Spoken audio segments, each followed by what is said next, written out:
testimony about the check he stole from his brother Randy. But then the main ways were two schemes that he developed. And the first one was to get checks made out from the client trust account to Palmetto State Bank, to fast talk the staff and fast talk the clients with those disbursements, and then take it to Palmetto State Bank, where his buddy Russell Lafitte would convert those and use those to pay personal expenses. And each time, until the end, it worked because the client was also getting a big check. And they were walking out of there thinking that everything had been fine when it was not. But then in 2015, he opened up the fake Forge account. And then all he had to do was get disbursements paid out to the Forge account. And once he did that, he would convert those to his personal use. And to do that, though, he also had to fast talk staff and fast talk clients. And that scheme continued up until everything fell apart in the end. The other thing you have to understand is during this time when he's earning millions of dollars and stealing millions of dollars, he's also borrowing millions of dollars from wherever he can. The bank, his law partners, his father, and it still wasn't enough. And this slow burn was continuing and continuing until the boat crash happened in February of 2019. And that changed everything. That set in motion things that were going to happen because of the criminal charges related to that case as well as the civil charges related to that case. And in the aftermath of the boat case, things changed. The pace of his stealing increased. In fact, that's when he stole the money from Tony Satterfield that you heard from. Ultimately stole about $4.5 million between the Satterfields and others. And unlike other cases, Tony Satterfield, who was the son of his longtime housekeeper, he took all the money. Took every bit of it. And that was coming to a head as we move into the spring of 2021 because there had been some publicity, and you heard from Tony Satterfield that he was, the defendant reached out in the spring of 2021 because there had been publicity and saying, hey, I'm still working on the case, everything's fine, I'm still working on the case, it's good. But the reality is the defendant didn't have that money to pay it back. And he had one saving grace. Because as you've heard, they don't get paid until the end of the year. And his saving grace was the Ferris case, which they tried in December. They get the verdict and get paid in March, and that's when he convinces Chris Wilson to send those $792,000 of fees to him. But the problem is that only lasted for about 2 months. $792,000 only lasted for about 2 months. And then he's running out of money again. Meanwhile, you've heard in the boat case that Mark Tinsley was seeking to get a large personal recovery from Alec Murdaugh of $10 million because he thought, as many people did, that he was wealthy and had a lot of money. And when they said he didn't, he filed a motion to compel. And you've heard testimony about whether or not that had been granted, but it doesn't change the fact that that's what Mark Tinsley was seeking to do. And that boat case hearing had been scheduled for June 10th. In May of 2021, as we move into June, that's when Alec's own paralegal got the expense check for the Ferris case, but not the fee check, and tried to raise that to Alec and couldn't get a straight answer, tried to raise it to Chris Wilson and couldn't get a straight answer, to his office. And so goes to Jeannie Seconder, and Jeannie Seconder goes to the partners, and they can't get an answer about that either. And they want an answer to that because they're worried, because Alec has been talking about structuring fees, and they're worried he may be trying to hide assets because of the boat case, and they don't want to be a part of that. All of these things are coming to a head, and his finances are falling apart. And you heard from the banker there. You heard where his finances were at on June 7th, 2021. And you saw what happened in the wake of that. Within a short period of time, he was negative $347,000. On June 7th, 2021, he was in the office. He was working on the boat case, working on those financial disclosures. when Jeannie Seconder came in and confronted him about those fees that he no longer had and couldn't pay back. And on June 7th, 2021, and he tells this to Jeannie Seconder, his father Randolph is having a very difficult time. And while they might have said it was some positive news, the reality is that he was very, very sick, and he had always been someone that the defendant could go to, that he could borrow money from. And so that pressure is happening as well. And on June 7th, 2021, as all these pressures were mounting, the defendant killed Maggie and Paul. And how do we know that? We're going to talk in detail about that. But the timeline puts him there. The forensic timeline puts him there. The use of his family weapons corroborates that.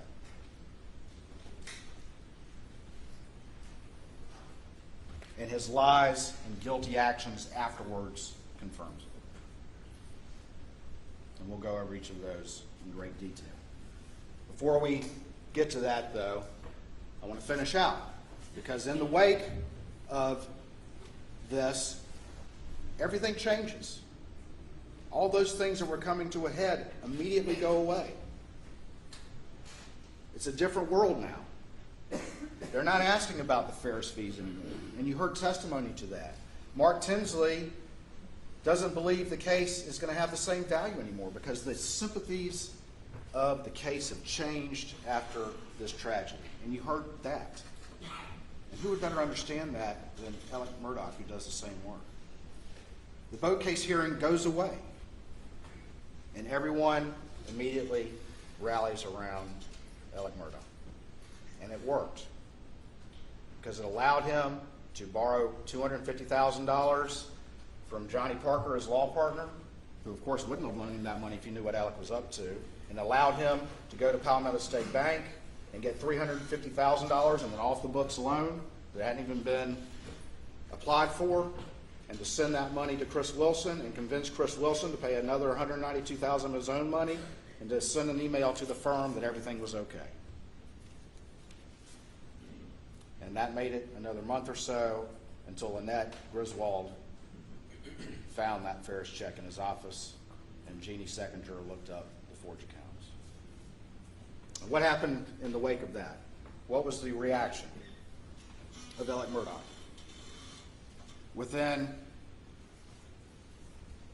a day of September 3rd of him being forced to resign, his buddy Chris Wilson is trying to see him, comes and sees him on September 4th and confronts him about what he's been doing.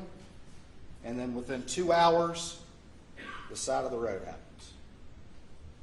And Alec is a victim again. When accountability was at his door, he was a victim again. And he told a extremely detailed lie and went so far as to draw a composite sketch with the police of this assailant. And the accountability that had arrived at his doorstep again, he tried to get it to go away, and it worked for a little while. People thought, oh my gosh, what's happened here? Should we be suspicious of Alec anymore? But this time it fell apart a little quicker because his own brother figured out that he was trying to buy drugs. And the case fell apart very quickly.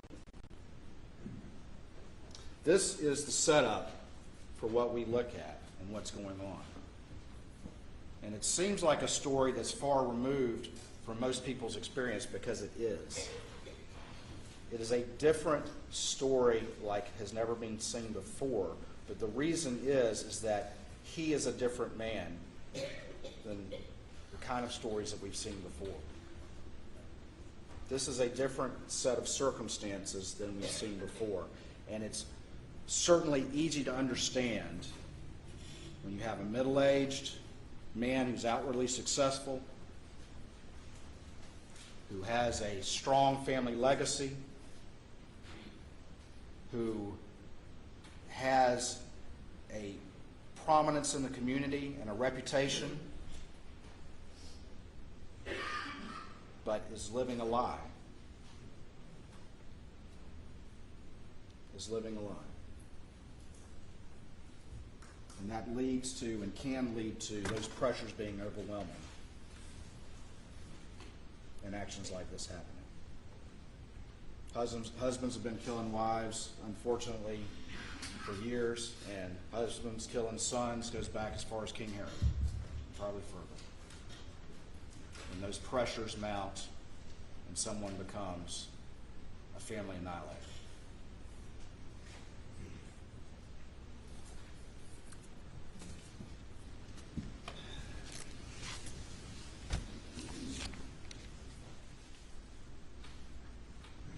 Now the computer input, please.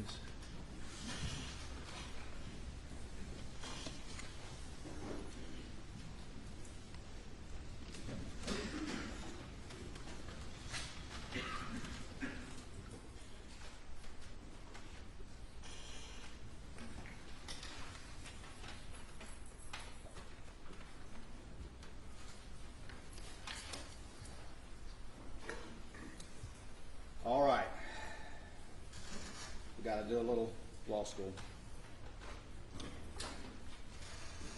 I'm certainly not a professor, but we need to go through a few of the concepts here. And one of the most important concepts is the fundamental role, one of the fundamental roles while y'all are here. As the judge has told you, he's the judge of the law, but y'all are the judge of the facts. And what does judge of the facts mean?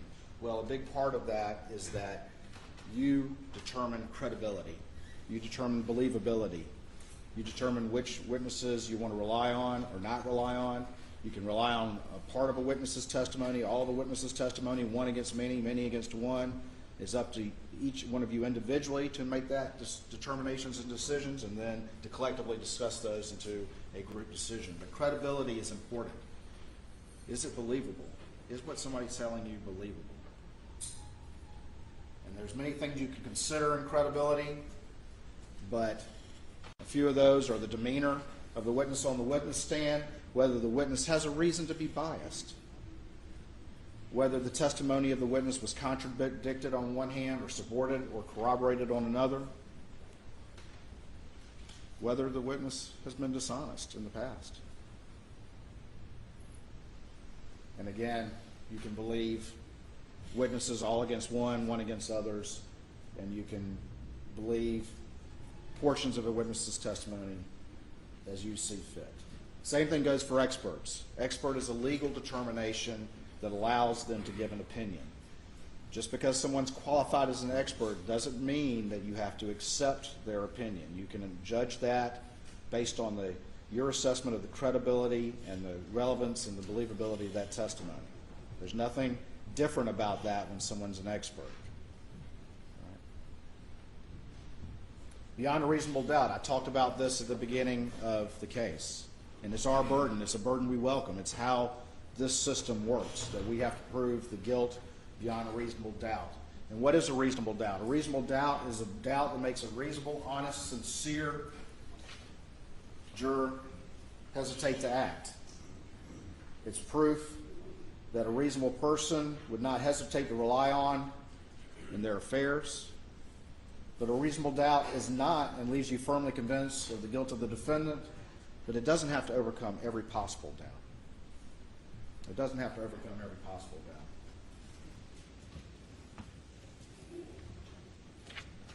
I used to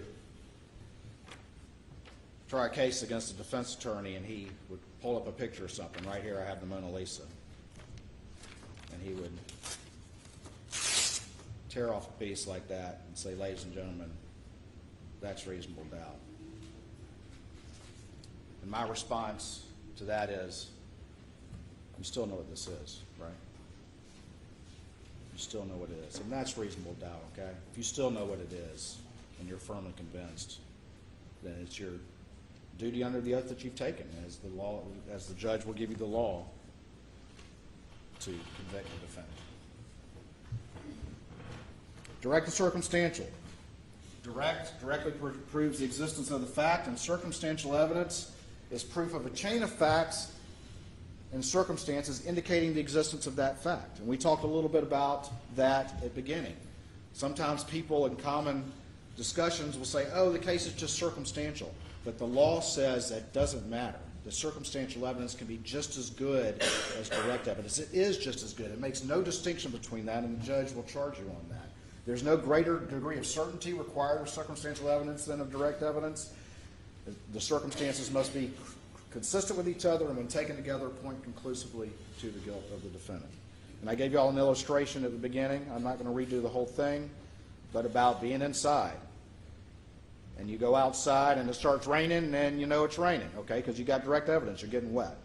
But if you go inside and you're in a closed room, and all of a sudden it gets dark, and you hear thunder, and you hear the wind rustling, and you hear the rain coming down on top of the roof, and then after an hour or so you go outside and the sun's shining, but there's limbs all down in the yard, and it's wet as far as the eye can see, and there are puddles in the yard and puddles in the driveway. Is there any reasonable doubt what happened, that it rained? Now, again, I'll say it again. Supposedly, I guess somebody could have sprayed the whole neighborhood with a hose and blown a fan to blow the wind down, or blow the limbs down, simulate wind, but that's not a reasonable doubt, ladies and gentlemen. Circumstantial evidence can be just as strong as direct evidence. It is just as strong. The law makes no distinction just because it's circumstantial. All right, let's talk about murder.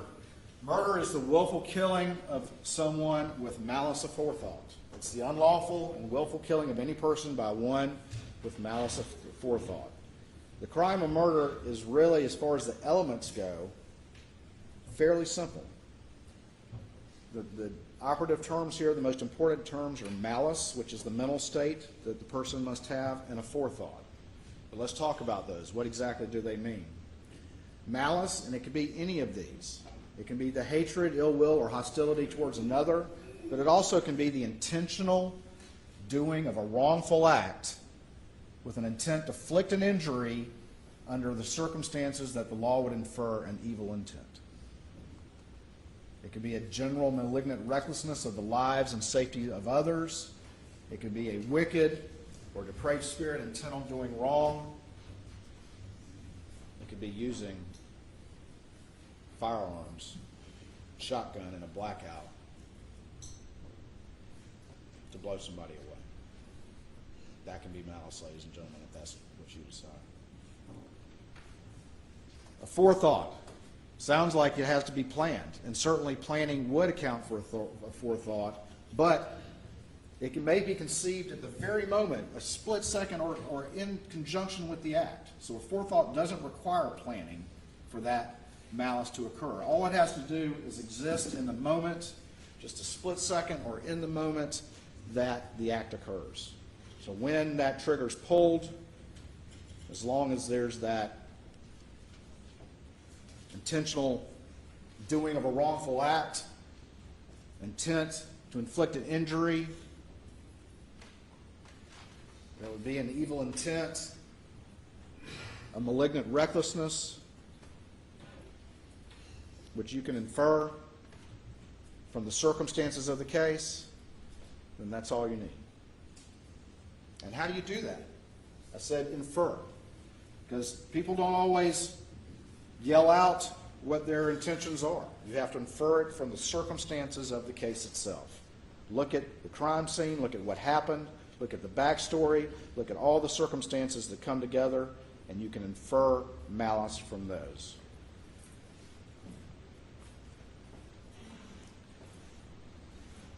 Last little bit of law school.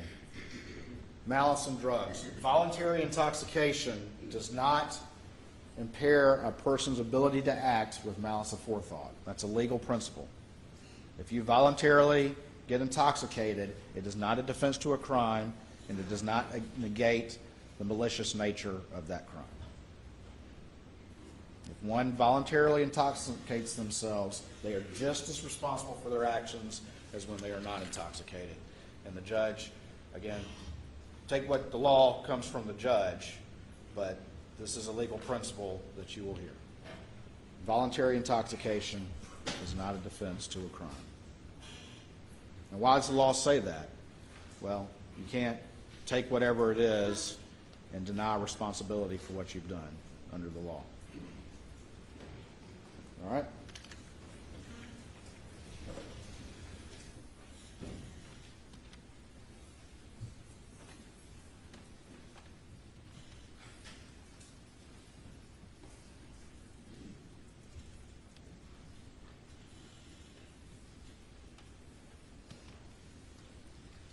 Through this quickly because we've already talked about it. And just for scheduling, I'm going to have to stop my argument so that we can all eat. But I'll give you all a chance to get away from this for a little bit. But I'm going to go ahead and go through some of this that we just talked about, but very quickly. Gathering storm in Alex's life. We talked about the family legacy. You heard of how important that was to him and how important that was to this family and how it was in danger because of the boat case. The criminal charges as well as the civil charges. That legacy was in danger. And it was threatening also to expose him for who he really was, which would totally destroy his part of that legacy. Lose his career, lose his bar license, face consequences like he's never seen.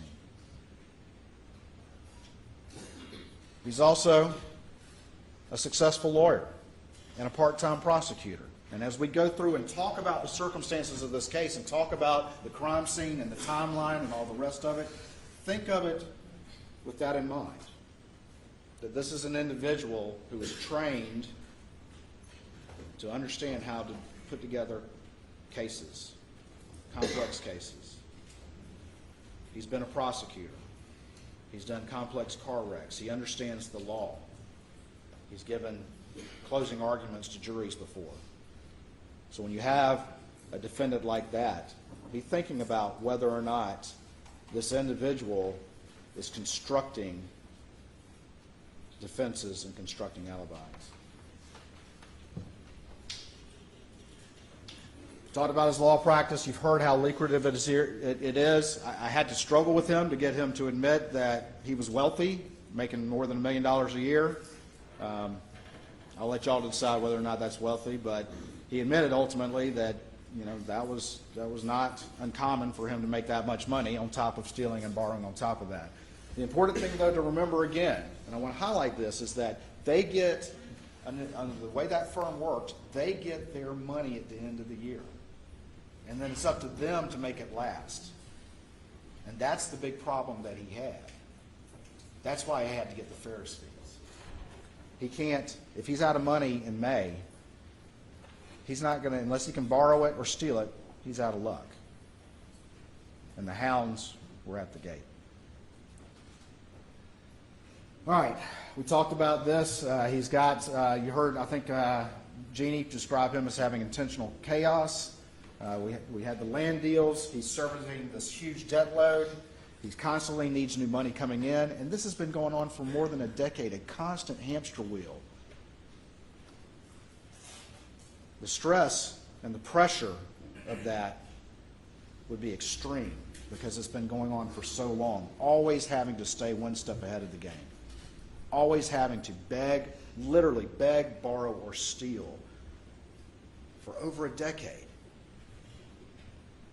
to have the truth from being exposed. That's been going on all that time.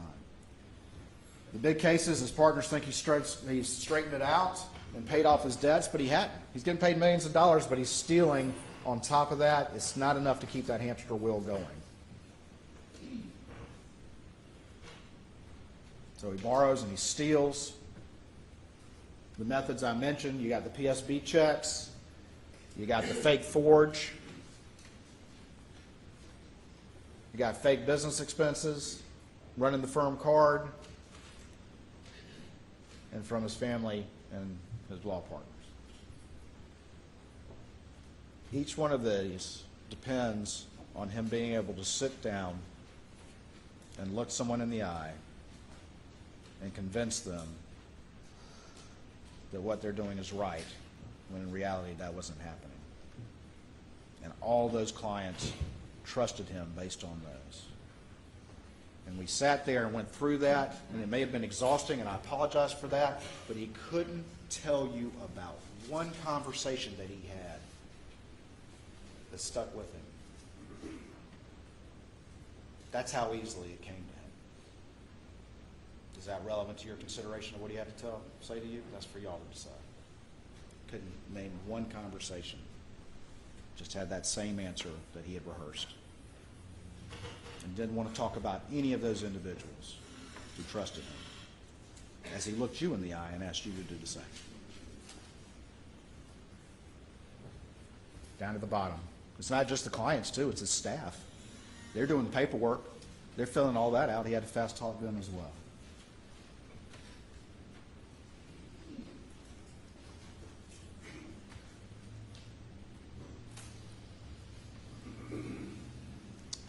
Alex's situation, I think, is akin to a Ponzi. And a Ponzi's kind of like a pyramid scheme where it depends on new money coming in to pay old investors. And it works. It'll work for a long time as long as you can keep that money coming in. But the second you can't, the second that you're out of options, it crashes and burns. That's how every Ponzi crashes and burns. And that's the situation that fundamentally his finances were like. And that's the situation that was arriving in June of 2021 when he was at the scene with the victims minutes before they died and lied to everyone who would listen about it. A gathering storm. The boat case, other factors that were arising, each one leading to that inevitable day of reckoning.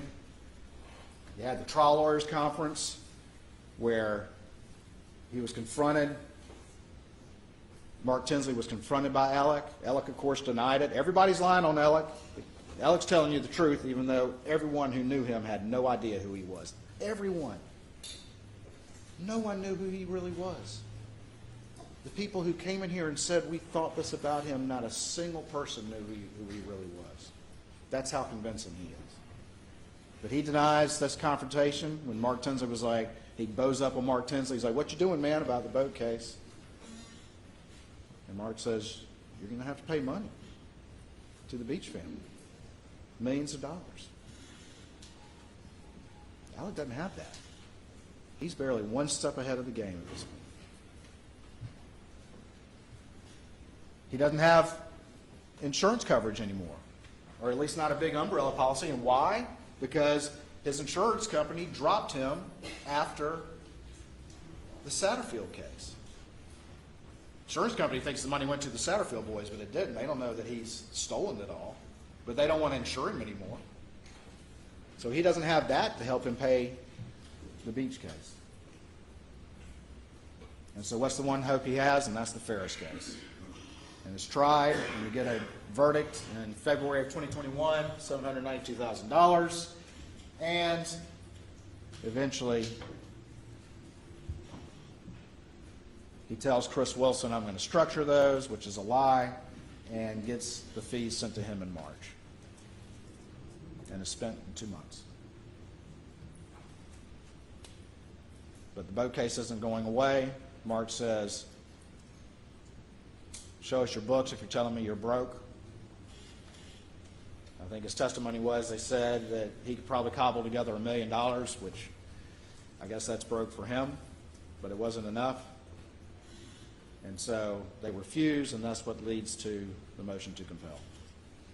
And there's been a lot of argument about, oh, is that going to be granted or not? Will the judge have granted it? What we do know is that Mark Tinsley said that's what he was seeking to do, and he was seeking to do it because he had been told by the defense that he didn't have money. So he's like, prove it. None of us believe that, knowing what we know about you in this community. Prove it. Well, Alec can't have anybody subpoenaing his financial records because it's all going to be apparent. That forged account is going to open right up. He can't have that happen.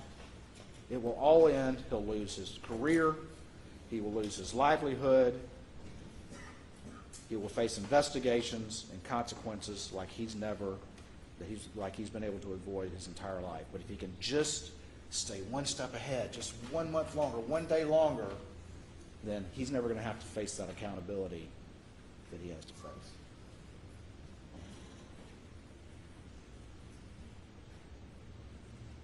The hearing is scheduled for June 10th, 2021. And no one's here to argue to you that it's definitely going to be granted. All we're arguing to you is what the witnesses said they were intending to do.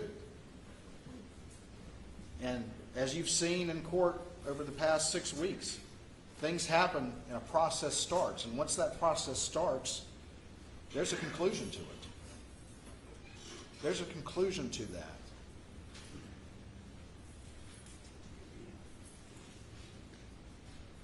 And then you heard from Tony Satterfield, who got up on the stand and talked about the fact that there was some coverage about this case as we move into the spring of 2021, and he hears from Alec, and Alec lies to him and says, yeah, we're hoping to get this case moving, and you saw the text message to that effect when the reality was that it had already been stolen. How's he going to pay that, ladies and gentlemen? That's millions of dollars. It's millions of dollars. And eventually, they're going to figure out that this money's already been paid.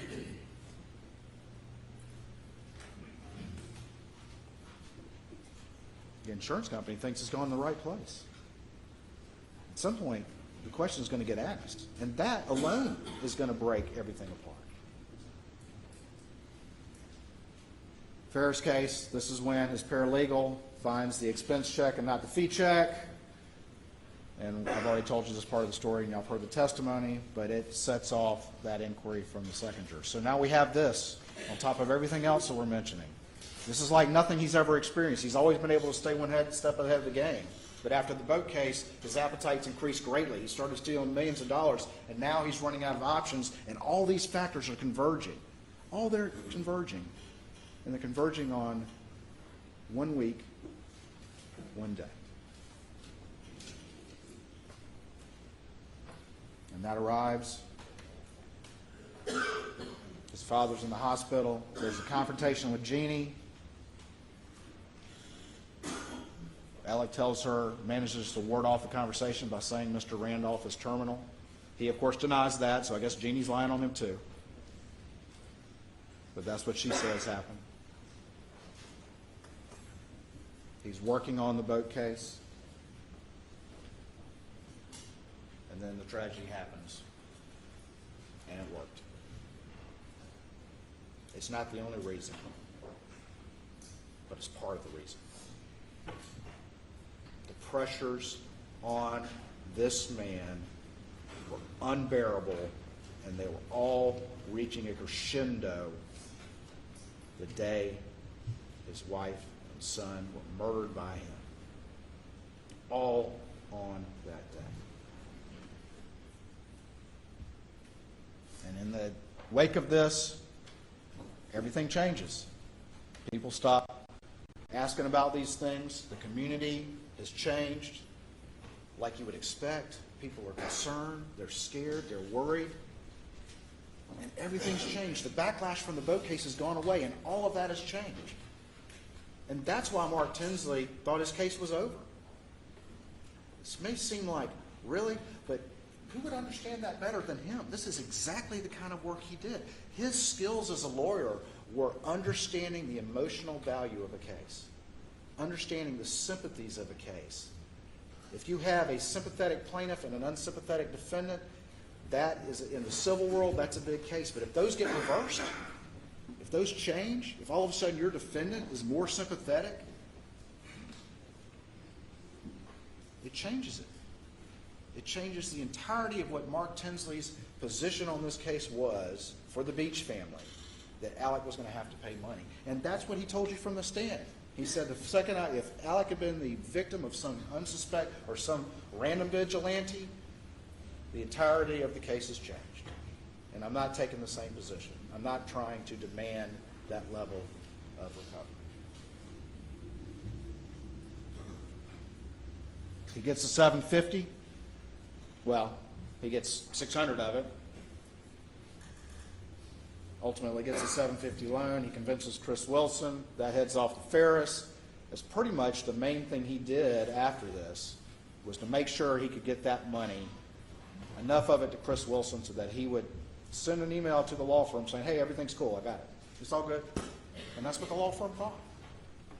It's the main thing he did in the wake of the murders of his wife and son, was he made sure to stay, again, one step ahead of the game, because he had more time now. He had time he didn't have on June 7th, but he had it now. And that's the first thing he did. It's the first thing he did. It's the main thing he did, was keep the hamster wheel going. I know it seems like a lot, but you have to consider the unique circumstances of this particular man. This particular man who has proven over and over again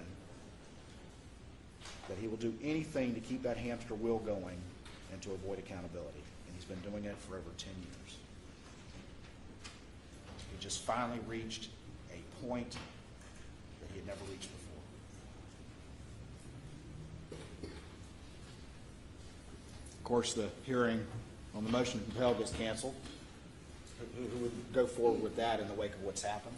That goes away. Doesn't, I think you heard from the testimony up there, it doesn't get rescheduled till long after everything crashes and burns in September. It doesn't even get rescheduled in the wake of this. They didn't have to worry about that either, and the potential that had for exposing who he was. Because the second somebody looks at his accounts, the second his own partner, Danny Henderson, looks at his accounts as in representing him and says, well, let me see him, he can't do that. He can't do that. He can't even show them to his own partner. Because what's going to happen? They're going to see it too. He can't let that happen, or everything falls apart. And he loses everything, including that legacy that you heard from individuals up there is so important to him, more important than anything. I'm not going to go through all of this, but this is the timeline. And you can see, and I'll let you all look at that, but you can see how this develops, how this hamster wheel continues, how he always has to be one step ahead of the game. You know, we've talked about the Redbeard and the Zero United. Those are the land deals that went bad. They get charged off, but yet Palmetto State Bank, still dealing with him. He then appoints Russell Lafitte a conservator and borrows up to $1 million from the Plowler girls' accounts without their knowledge.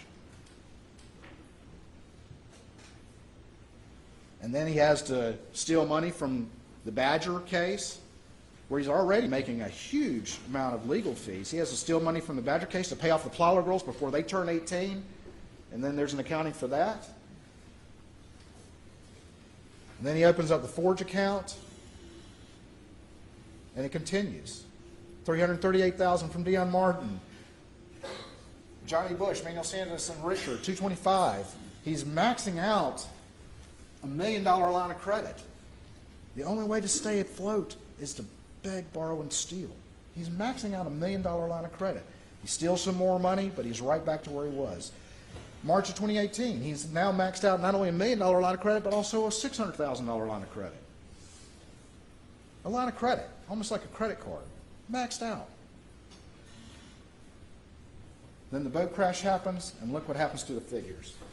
$3.7 million, $1.1 million, $1 million.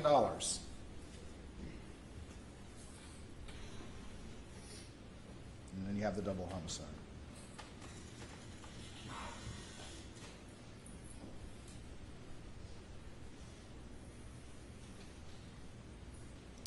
This is some of the exhibits. This is, as you recall, there'll be the statements, and they're in evidence showing the defendant's assets on June 7th, 2021, and the reds are his liabilities.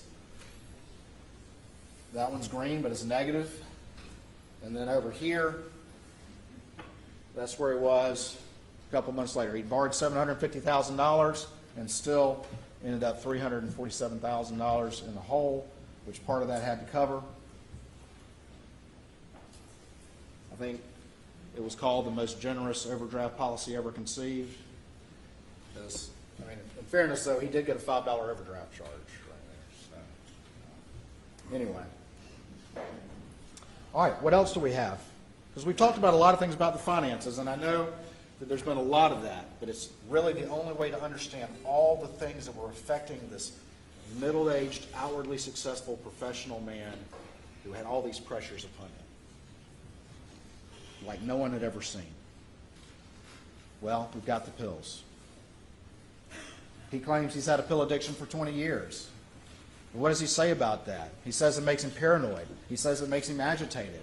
He says opiates give him energy. Using common sense about that. But he also says, and he even said this in the telephone interview after the side of the road, that the withdrawals will make you do anything to get rid of them.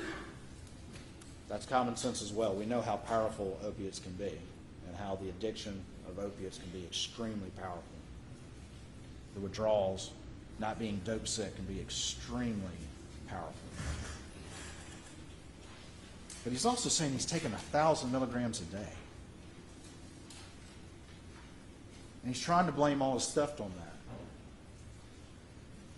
But that's not what these records reflect.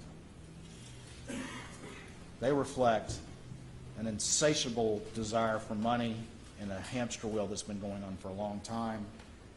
And you don't really see the escalation from his drug dealer until March of 2021. I would ask you also, one of the tenets of juries is common sense. That's what you're here for, is for an individual and then a collective common sense. Common sense, 1,000 milligrams a day, does that sound survivable? He sat there on that stand and told you that's what he was taking. And as we're going to go through this process, we're going to talk about what he said on the stand and how many times on the fly that he looked you in your eyes and didn't tell you the truth. He's very good at it. His own partner said that. He's very, very good at it. I'll leave it to you to decide whether 1,000 milligrams a day is survivable with opiates. And if it was, that you could still engage in work, have a successful practice, and then on top of that, engage in these complex conspiracies to steal and fool everyone and live a life and have people outwardly think that you're, who you profess to be in public. If you were taking 1,000 milligrams a day, does that make common sense? I submit to you, ladies and gentlemen, it doesn't. I have no doubt that he was taking opiate pills. But I think he looked you, and I would submit to you to decide whether or not he looked you in the eye and claimed them out as inconsistent with whatever else we know about this man. It's really inconsistent with survivability as a matter of common sense.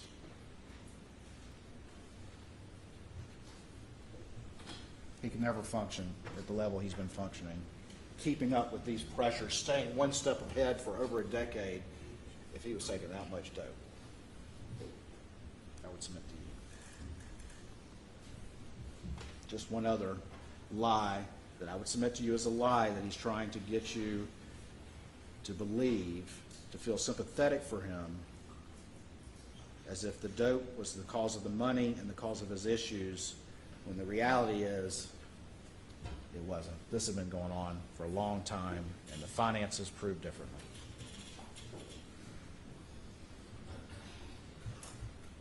But what else about this? You've seen the interviews. And we're going to play some clips of these interviews, but I'm not going to play them all for you again. You've watched them. But if you have any questions, go back and watch them.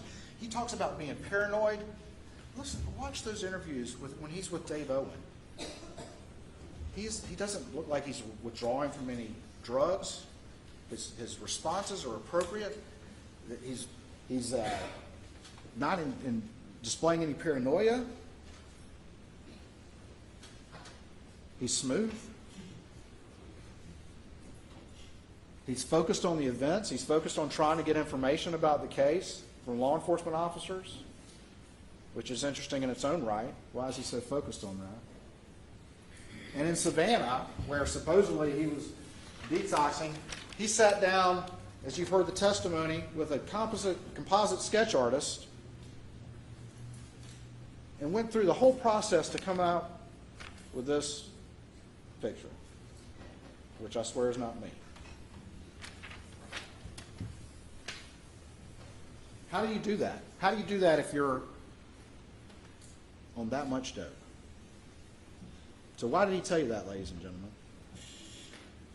Why did he look you in the eye and tell you that as he sat there on that stand trying to explain what was going on?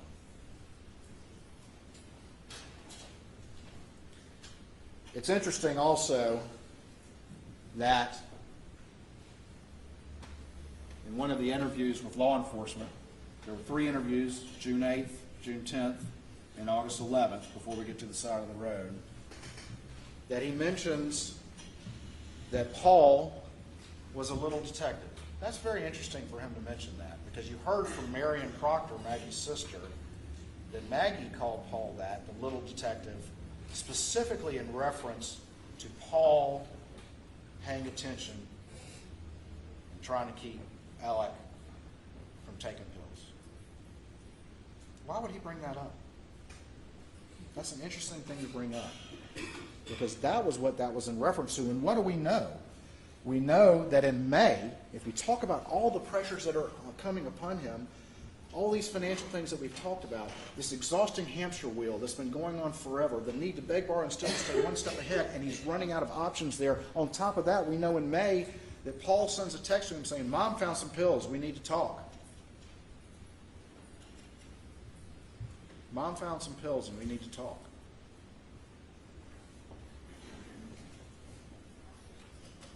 Another pressure from Paul and Maggie on him.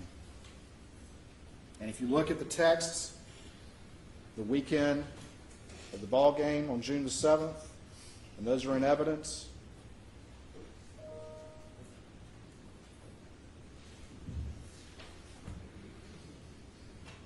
Alec is not at the game. And he's texting back and forth, and Maggie's like, "Don't come if you feel bad." And he's like, "Well, I think I can get a late check out." And then he's like, "At 1 o'clock, they made me leave."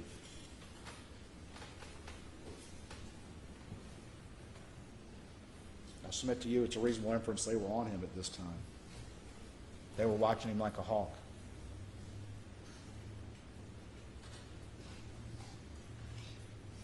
Opiates, the most powerful of withdrawals. And everything's coming to a head, including this as well. Run out of money, running out of options, doesn't get paid in any significant way until December, already stole the Ferris fees and spent that money in 2 months, has an expensive pill habit, and accountability and consequences will undo everything in his life, everything that is his self-identity, everything, the only things that he cares about. He doesn't care about lying to his partners and his family and his friends and his clients if it will delay accountability for him. He'll do it in a heartbeat. And all of that is about to be undone. We're at a good stopping point. Yes, sir, Your Honor. All right. Ladies and gentlemen, we'll take 1 hour and 15 minutes for lunch. Please do not discuss the case.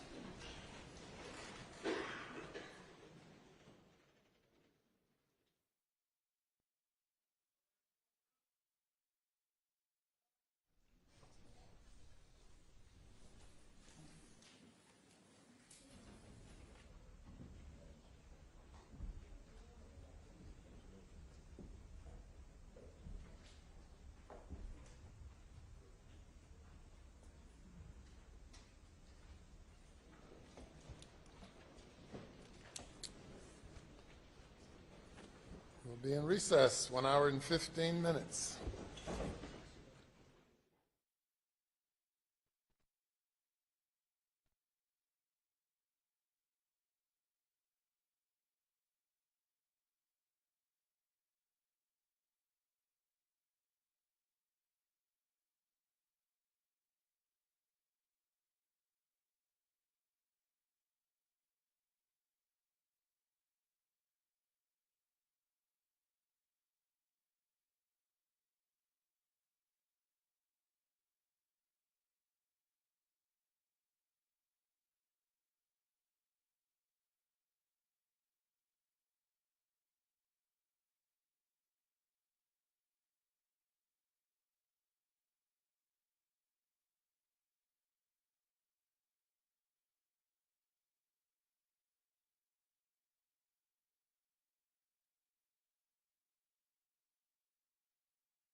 See you, sir.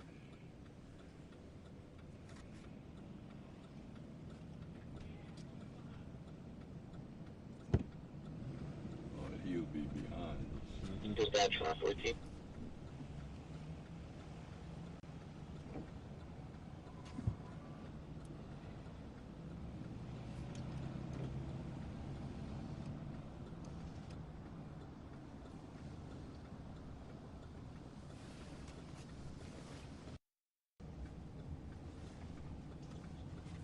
Today Wednesday. Yes, it is. Oh, yes.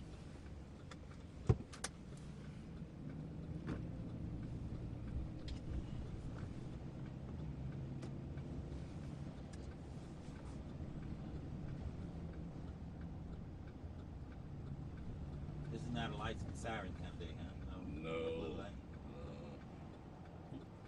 You don't want everybody to know you're coming, do you?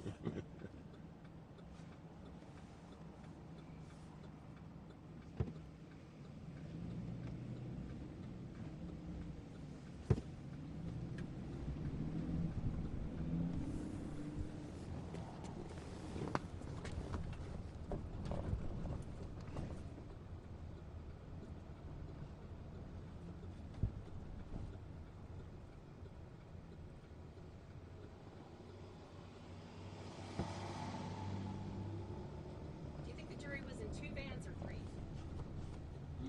Can't remember. I thought 3. Three. I thought it was 3. Yeah.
I know.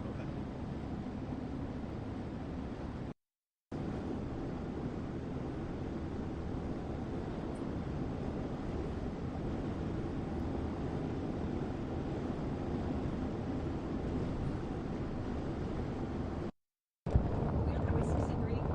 Uh, Are we on 63? yes, and then we're going to turn off here about another 2-3 miles. Okay, thank you. You're welcome.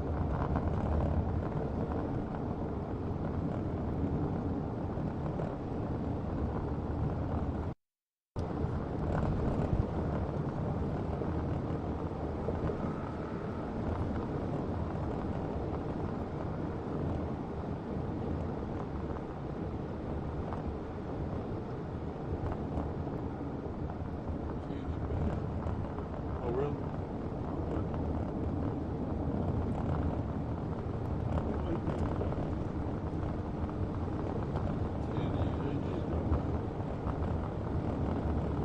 Is he in Charleston? Yeah, North Charleston? okay. Well,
Be seated.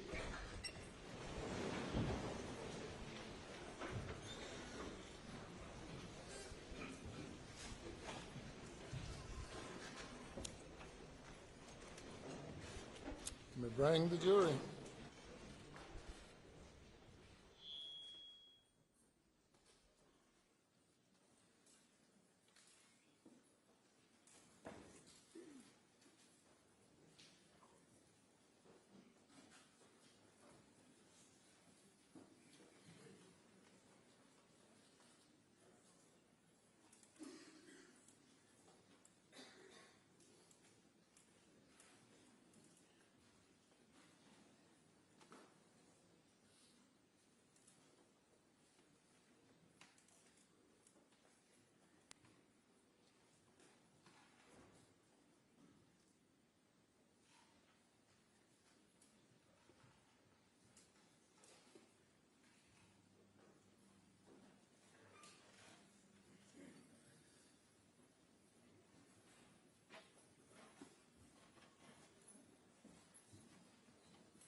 Thank you. You may continue. May it please the court, Your Honor. All right. Hope everybody had a good lunch. Motive, means, opportunity, guilty acts.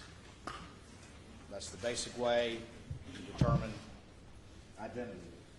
So let's talk a little bit now about means, the tools to commit the crime.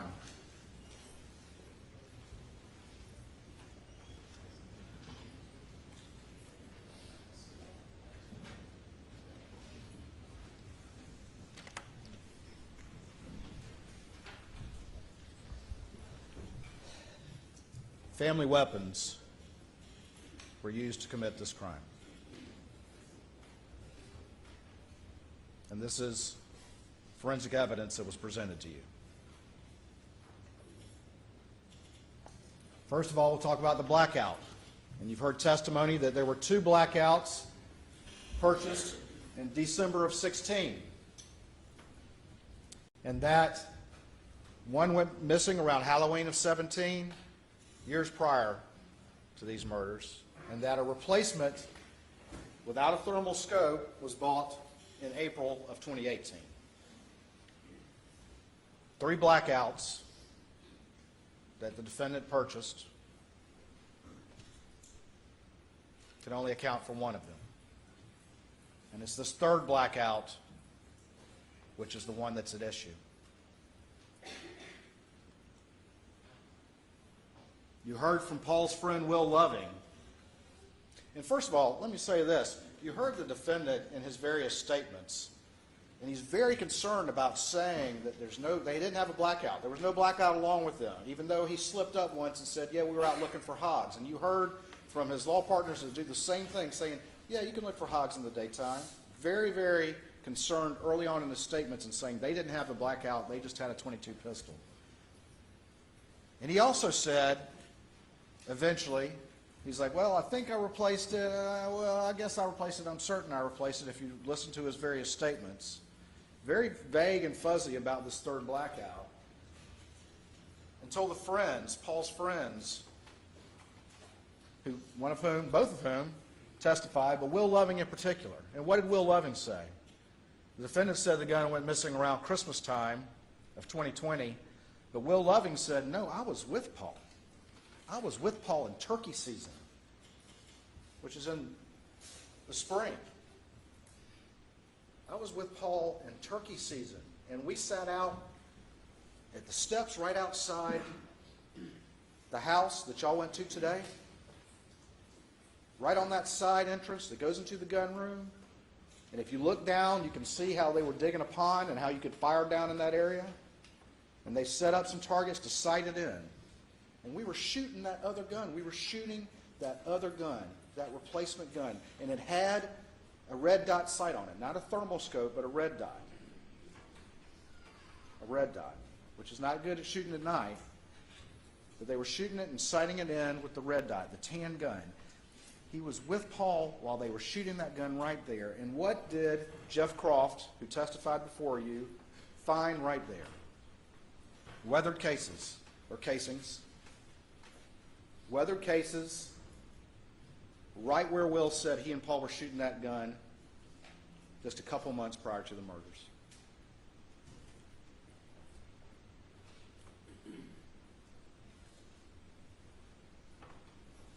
S&B 147 grain blackout rounds. And those rounds and empty boxes, and the pictures are in evidence, and the rounds are in evidence, were found all over that property. S&B 147 grain blackout.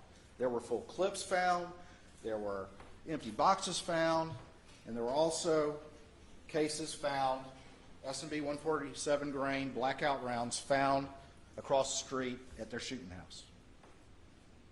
Two separate locations on the property, but what's really important, again, goes back to what Will said. I was with Paul when we shot that replacement gun right there. Right there.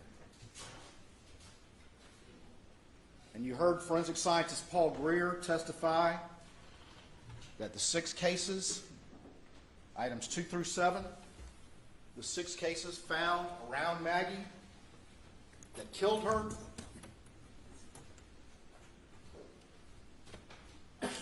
were loaded into, extracted, and ejected through the same firearm that fired those weathered cases right outside the door where y'all went to today and at the shooting range across the street. A family blackout killed Maggie. It was present just a couple months prior to the murders, and it's gone now. It's gone now.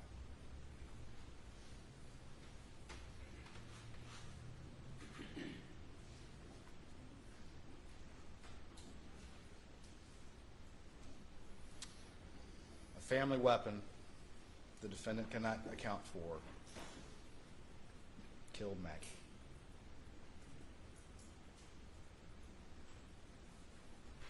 But what about the shotgun? The 12-gauge shotgun that was loaded with 1 Federal double-aught buck and 1 dry-lock #2 steel shot. Well, first of all, you heard that the 2 weapons that Paul often favored and often carried were this shotgun right here and the blackout.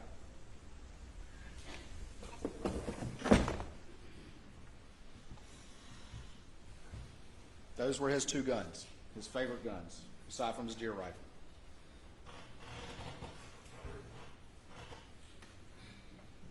The defendant had that gun with him when Daniel Green, the first deputy on the scene, showed up.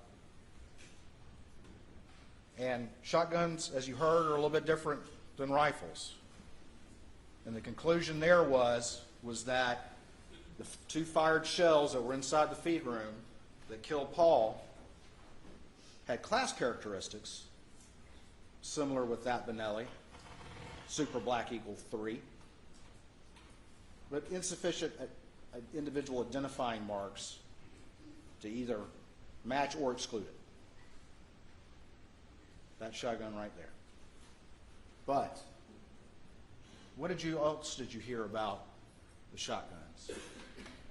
Paul had this Benelli Super Black Eagle 3. That was his gun. Camo print, camo strap. Nolan Tootin, Nathan Tootin, Will Loving, Rogan, all identified that as Paul's gun. It's the one that Alec had. It's got Maggie's DNA and blood on the receiver. You heard from the DNA expert. And it was loaded with 12 gauge and a 16 gauge misloaded round. What else did you hear? You also heard about the Super Black Eagle 2.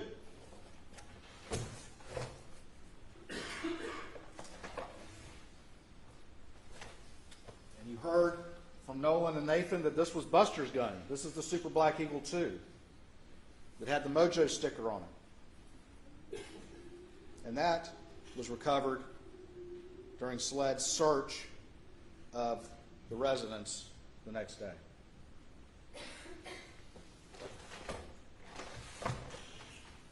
But what else did you hear? You heard from Nathan and Nolan that the defendant's favorite gun was a Super Black Eagle 1. Remember Nathan going through each one of these guns and how knowledgeable he was as to the differences between them? SLED search Moselle for every 12 gauge. No Super Black Eagle 1. Family weapons. Family weapons killed these victims. And on top of that, just like the S&B 147, well, not as much, but they're in evidence, Federal double-aught buck and the Winchester dry-lock steel two-shot rounds were recovered at various locations on the property.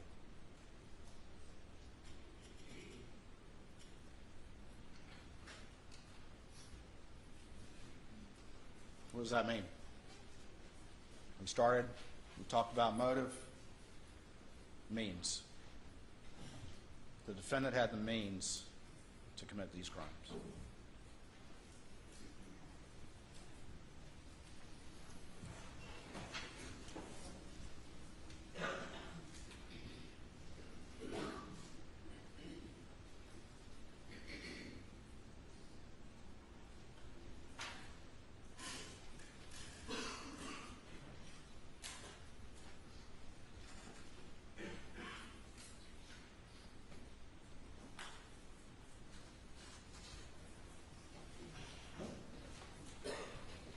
At the beginning of the case, I talked to you about some of the evidence that you would hear,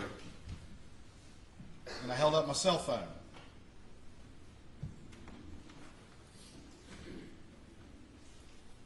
And there's been a lot of that evidence, but the last witness you heard in the state's case in chief was Peter Rudolphy, and he went through that timeline. And what does it show? We're going motive means opportunity. Opportunity to commit the crime. And what does this timeline show? These are all the information, the various sources of information that were in this timeline. And let's look at what it shows. First thing right here is that the defendant arrived at Moselle at 6:42. Now, I'll say one thing. You've heard a lot of testimony about what he said about times. What time he got home, what time he went to the office, how long he was at Alameda. Certainly, people can have some variability in assessing that. But he almost never was right. Almost never was right. 6:42, he arrives at Moselle. Paul, according to his extraction, gets there about 7:04. And about 7:03, we see the defendant steps registering on his phone. And then, over the next 30 minutes or so, we see a symmetry, general symmetry between the steps between Paul's phone and Alex's phone, as he described, walking the property. At 7:39, we have creation of the Snapchat video that had the clothes on it.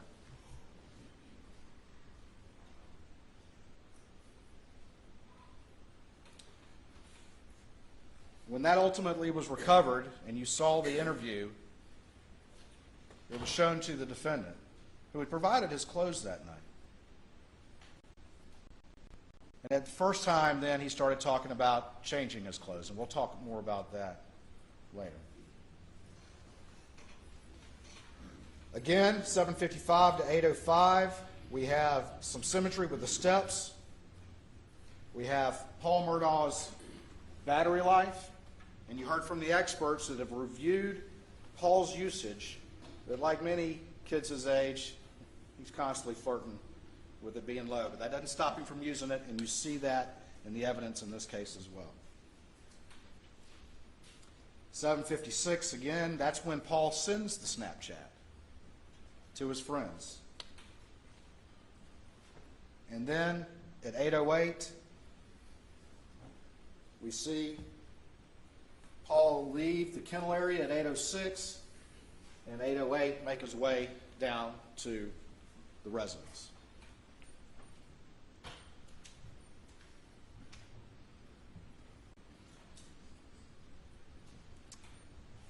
(8:05 to 8:09). Around that time that Paul is getting there at 8:08, that's the last step activity on Alex's phone.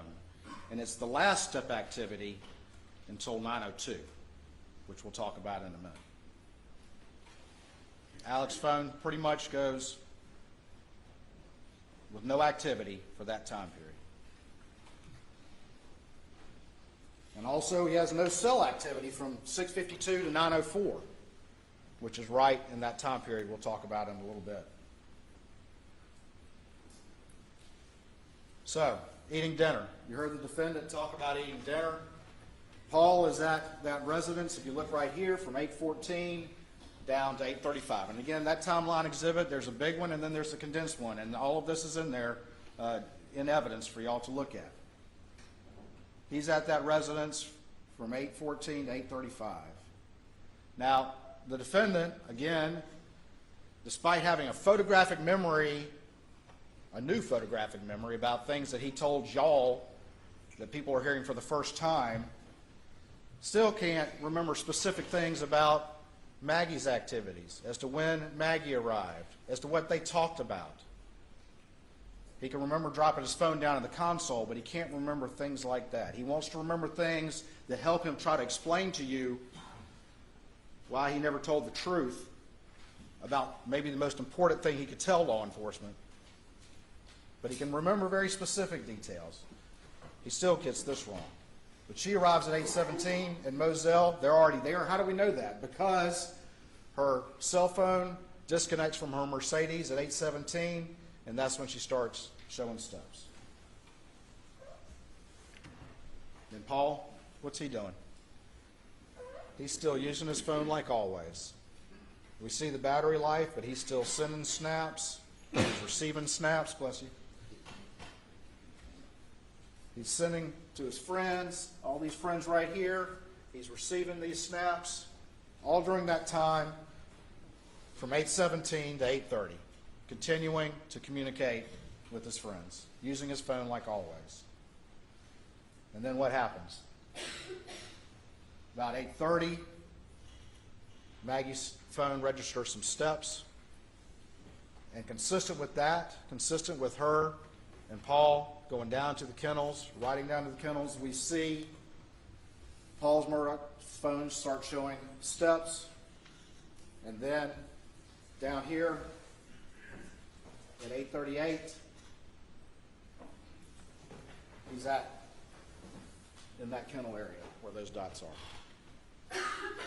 And if you look at that particular slide from 8:38 to 8:44, that's going to be the last GPS reading on Paul's phone, 8:44. You heard from Rogan. And you've heard from Rogan as it references this timeline.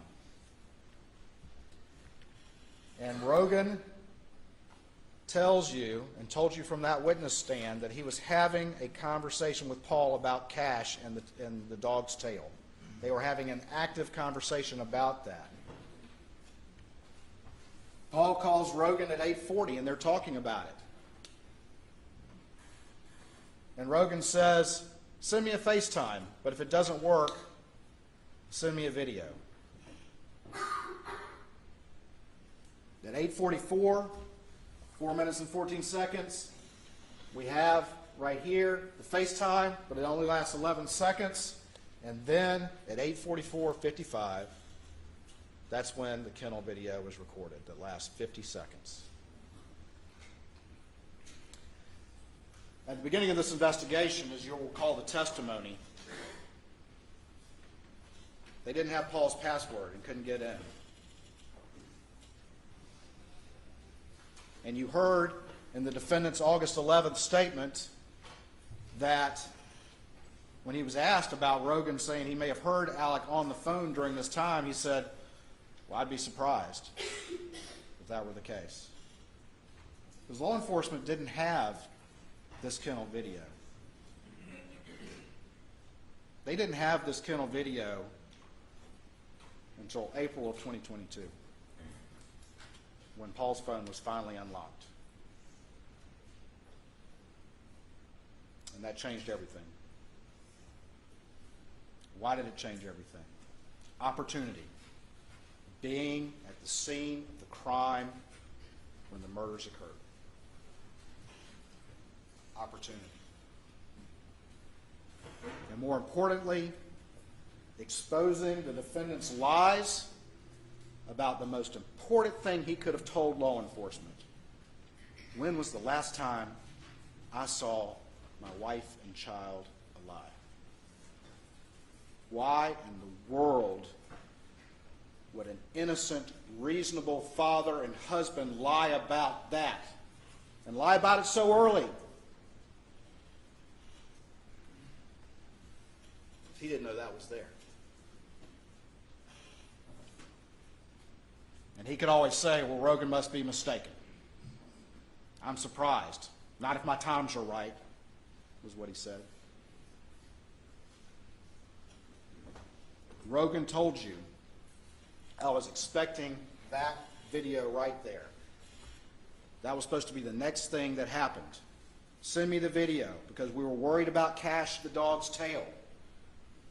He talked about how his girlfriend was going to call a veterinarian, or she had some association with one.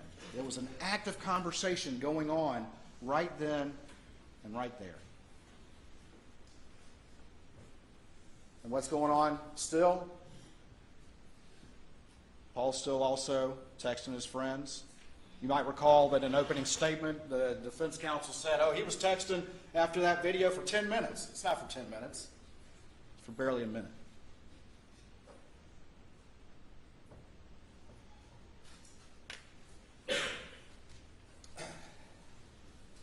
Down here, 8:48:58 to 8:49:01. That's the last time that Paul's phone was unlocked. And what do we know? We know that the defendant was there just minutes earlier at the scene of the crime with the victims.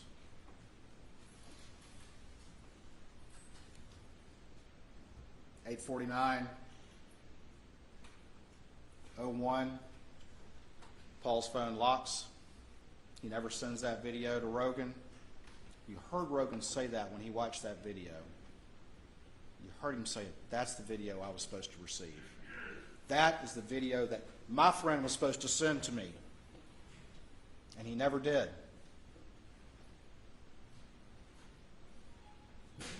In fact, Rogan responds at 8:49:35, and he says, see if you can get a good picture of it. Mary Ann, his girlfriend, wants to send it to a girl we know that's a vet. Tell him to sit and stay, and he shouldn't move around too much.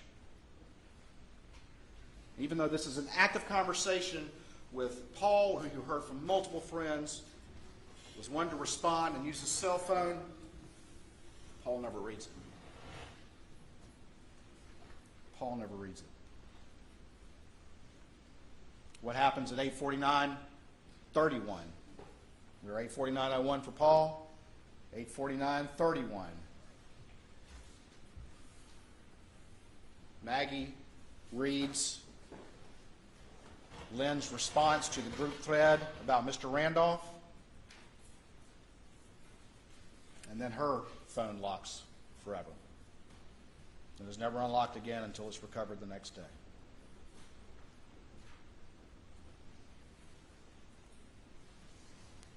Down here, 6:8 at 1:10.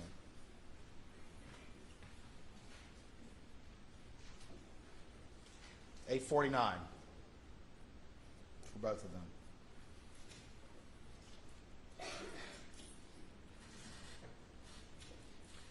The defendant,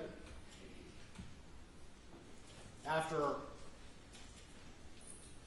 hearing multiple individuals of his family and friends and law partners get on the stand and listen to that video and say, that's him on that video, got on the stand for the first time and said, okay, I was there. He was forced into doing what he does all the time, and that's coming up with a new lie when he's confronted with evidence he can no longer deny. And the only reason he did that, is because all those witnesses at that witness stand said, yeah, that's him. He's there. Why would he lie about that, ladies and gentlemen? Why would he even think to lie about that if he were an innocent man? Why would he even think about that? But he got on the stand and he's told you a story, and we're going to talk more about that story in a minute. But his story was that he didn't want to go down there, and then he went down there, and he went down there really quick and got carried the chicken and went straight back, and he can't remember anything about what he talked about with Maggie. He can't remember their conversation at dinner, but he's dadgum sure about the fact that he went down there and went straight back. But even if you give him the benefit of the doubt, his story doesn't make sense. Because that kennel video is 50 seconds. It's over at 8:45. Even if you give him the benefit of the doubt that he could take care of the chicken and maybe the fastest dog and chicken chase ever, and put that chicken up and not say a word to Maggie and Paul and get on that golf cart and drive all the way back to the house, where does that put you? It puts you right at 8:49. At which point he claims he went inside and he managed to doze for a second. Then he's up at 9:02, perhaps the quickest nap ever. It doesn't make sense, ladies and gentlemen. It's a new story to fit facts he can no longer deny. From a person who, not a single person who was close to him knew who he really was. Not a single person close to him hadn't been lied to by this man. And I would submit to you that this one is the most blatant one yet. And we'll talk more about that in a second. What happened at 8:49?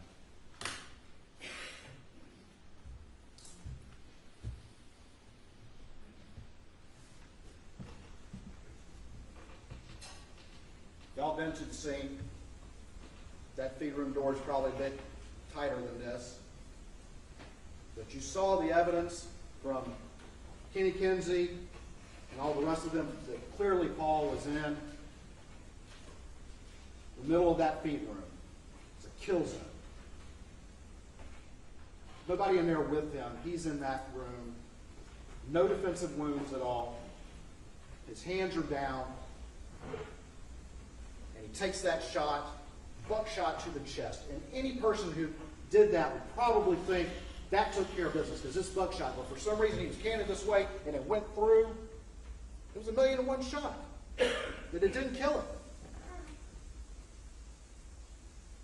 Alec thought it did. Alec, the lawyer, Alec, the prosecutor, Alec is thinking through that we'll see he's manufacturing an alibi, and he's also manufacturing the fact that there's two guns used. But we know, unlike the expert they called from Connecticut, where they can't even get ARs, who doesn't know about people riding around on property, he doesn't know about Paul and the two guns he likes to use, he doesn't know about this family and how common those guns are together, says, well, his only conclusion is, oh, it would be practical for somebody just to fire out the clip. But this is him. This is Alec, the prosecutor, the lawyer, and he's thinking through this. He's thought through this. He's going to use two guns because it's going to confuse people that perhaps there were two shooters. But again, it doesn't make sense. Two family weapons? But he thinks Paul's shot. And you heard the testimony that Paul appears in the feed room doorway. Is Alex putting down that shotgun to pick up the blackout and is startled by Paul? And that's why the angle's like that, and catches Paul like that, and goes up into the ceiling, as you've heard the testimony from Kinsey. He blows blows his brains out. And what happens with Maggie right here? We see activity on Maggie's phone.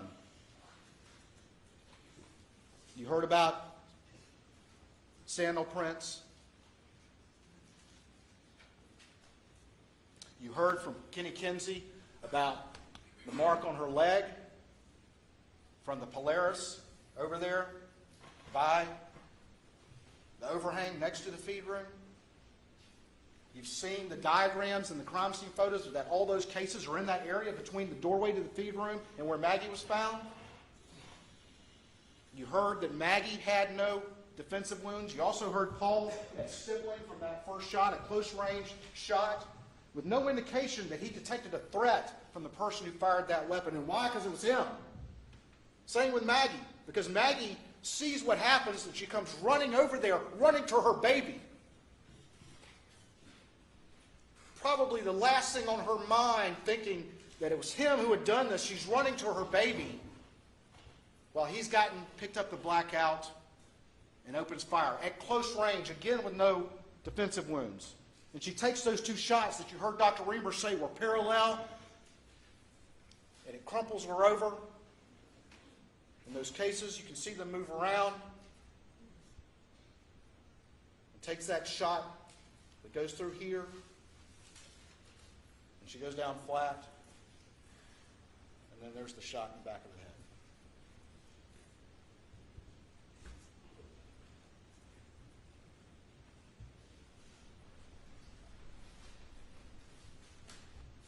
Malice? Is that malice, ladies and gentlemen? Is that malice to do that? Is that intentional harm to another with a bad intent, with an evil intent to do those things? Clearly, I submit to you. Clearly, it's malicious. Clearly, it's malicious.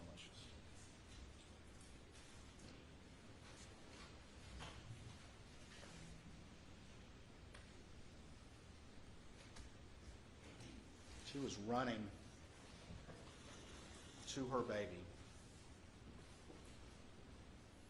heard that shot, and was running to her baby when she got mowed down by the only person that we have conclusive proof was at that scene just minutes before, and who lied about that very fact until he could no longer do it to you last week.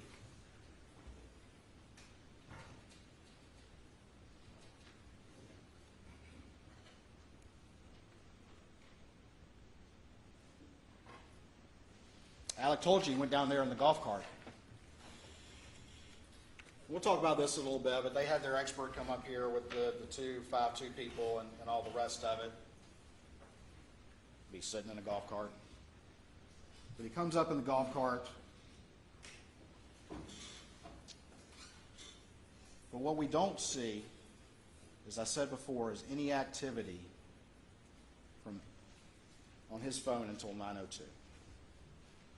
That the crime occurred around 8:49 to 8:53.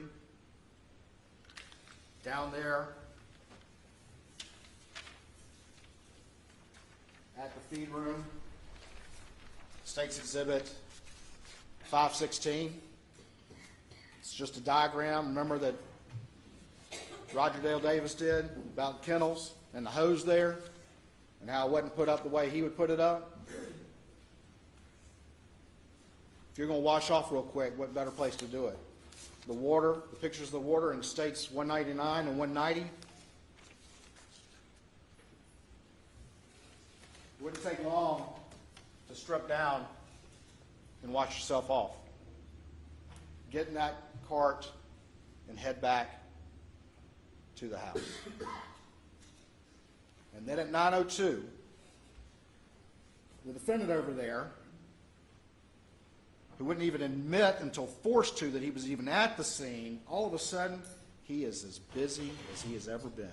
9:02 to 9:06, 283 steps. 9:03, we see the system start up on the car, and that could mean that he's close by the car. Has he returned with Maggie's phone and placed it in that car? And then what do we see from 9:02 to 9:06? Not only is he 283 steps in that 4-minute period, but he is making calls like crazy. And I asked him, I said, what were you doing? What were you doing? And even though he has a photographic memory about things that he thinks will convince you, he could not answer what he's doing during this 4-minute period that is so illustrating of what we're talking about here. That for 4 minutes, he is not only going 283 steps, this is a defense exhibit, defense 156.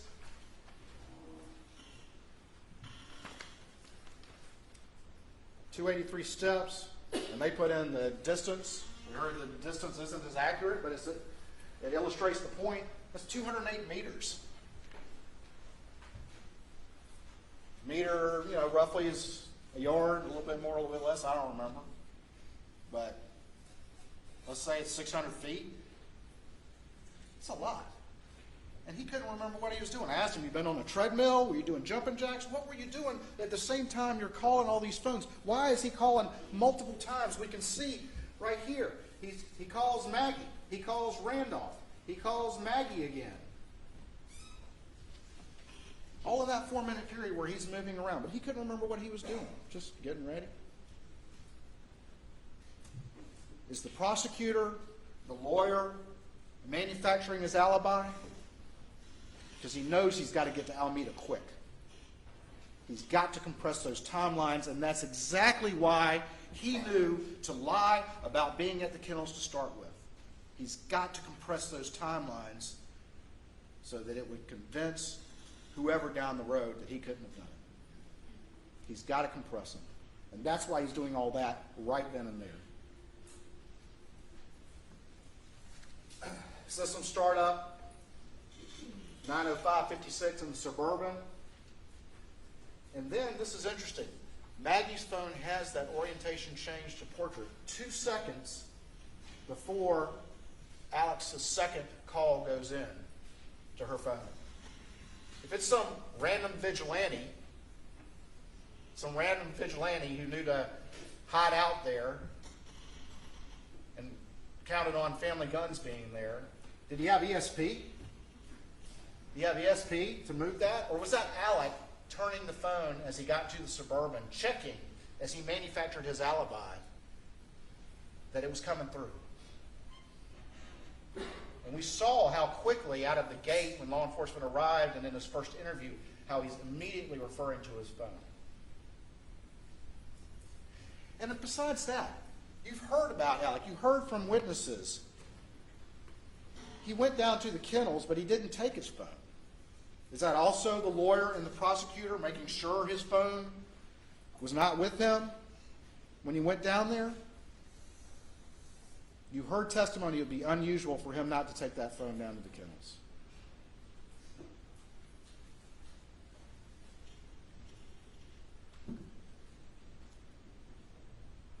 And then he gets underway.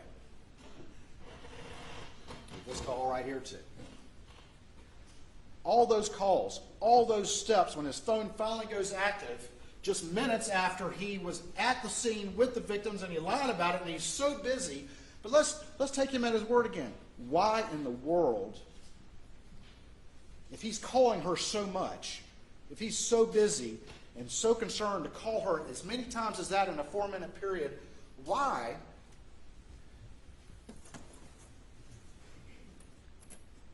would he not just drive by the kennels?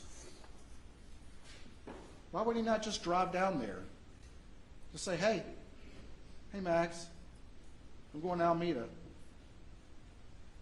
What you guys doing? Hey Paul, you want to go? Why is he so busy and making so many calls but doesn't drive the less than a minute down there to see what they're up to? Why would he not do that? And you've heard testimony from Marion. You even heard it from the defendant's own mouth about whether or not Maggie was going to go with him to Alameda, that Alec had actually asked her to come home that night, which he denies, and said in his statement that he found out later that that was the case. But you saw the text from Blanca, and you heard from Marion that Alec wanted Maggie to come home that night and make sure of it. Malice? With all of that, why would he not just turn and drive down there? He was just there in a golf cart. Why would he not drive down there? Why is he so anxious to have missed calls with her and he was just there and not drive down there? About the same general time period that he lied to until he tried to tell you what he told you from the stand last week.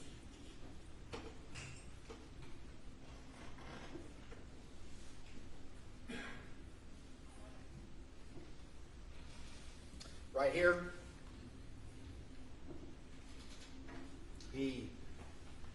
Suburban connects to the Alex's iPhone.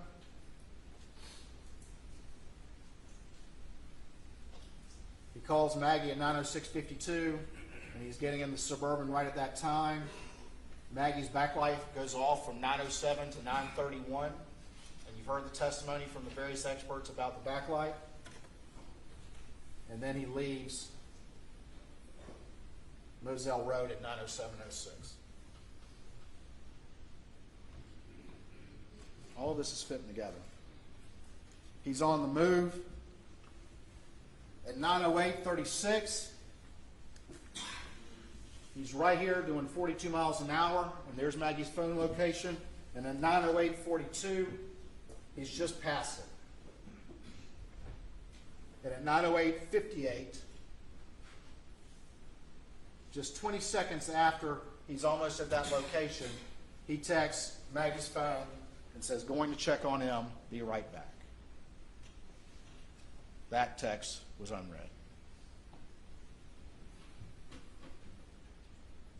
Now,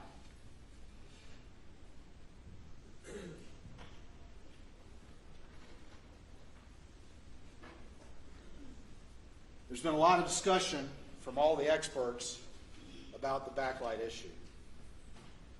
And every single one of them said that there's a lot of variables about that light coming on. Every single one of them said it's not going to record an orientation change unless that light is on. And you heard from each one of the experts about those variables and about the fact that there's no guarantee that it's going to come on or not come on. And you heard from Paul McManigal about that issue. And they cross-examined him about that and all the rest of it, but it's just a common sense determination about how iPhones work. About how they work. That raised awake feature is set for actual somebody lifting it up in the normal course. It is not set to respond necessarily to violent motion like flipping it. And every single expert testified to that. Every single one of them did. And then, besides that, you'd have to accept the fact that Alec is driving by just moments prior to that time. All of these circumstances would have to go the other way of the reasonable inferences in this case. Paul McManigal got up there and testified as to these issues and as to the fact that there's no guarantee, in fact, more likely than not, that if the phone is violently thrown or flipped or frisbeed or whatever, it's not going to light up. And that's consistent with what every other expert said.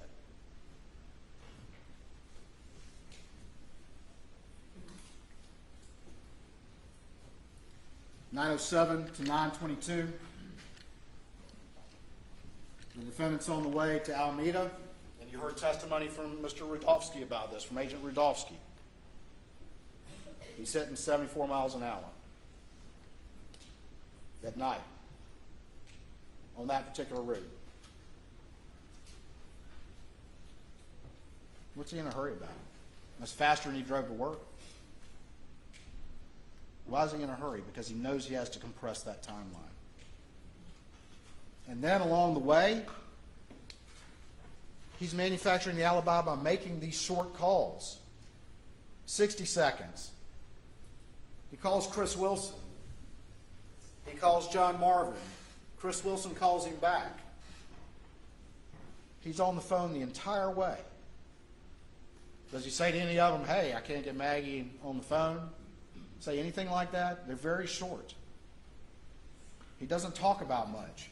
And then we get down here at 9:20, there's a 131-second call, which means that call is over at 9:22:45, and that's also when we see the vehicle go into park.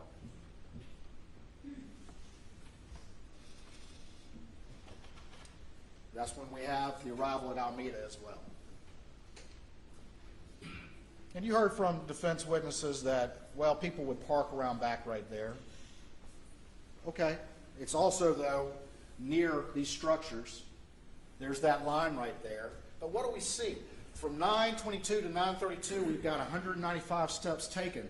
We have him calling Libby Murdaugh, which would be calling the house 2 minutes later. And then from there, we have at 9:31 and 9:32, we have system startups on the Suburban, which you've heard from the experts could be from having that remote key in your pocket and walking near the car. 9:22 to 9:32 is the steps. And 9:31, you've got 2 system startups. And what did you hear from Shelley? That he called, but it still took a number of minutes before he came in. And that's about 6 minutes right there. Meanwhile, what's he so busy right there at Alameda? Meanwhile, Rogan is trying to call his friend to no avail. He tries to message Maggie. Tell Paul to call me.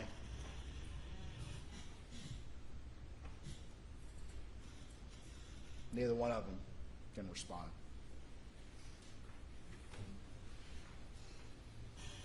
Still a busy guy at Alameda.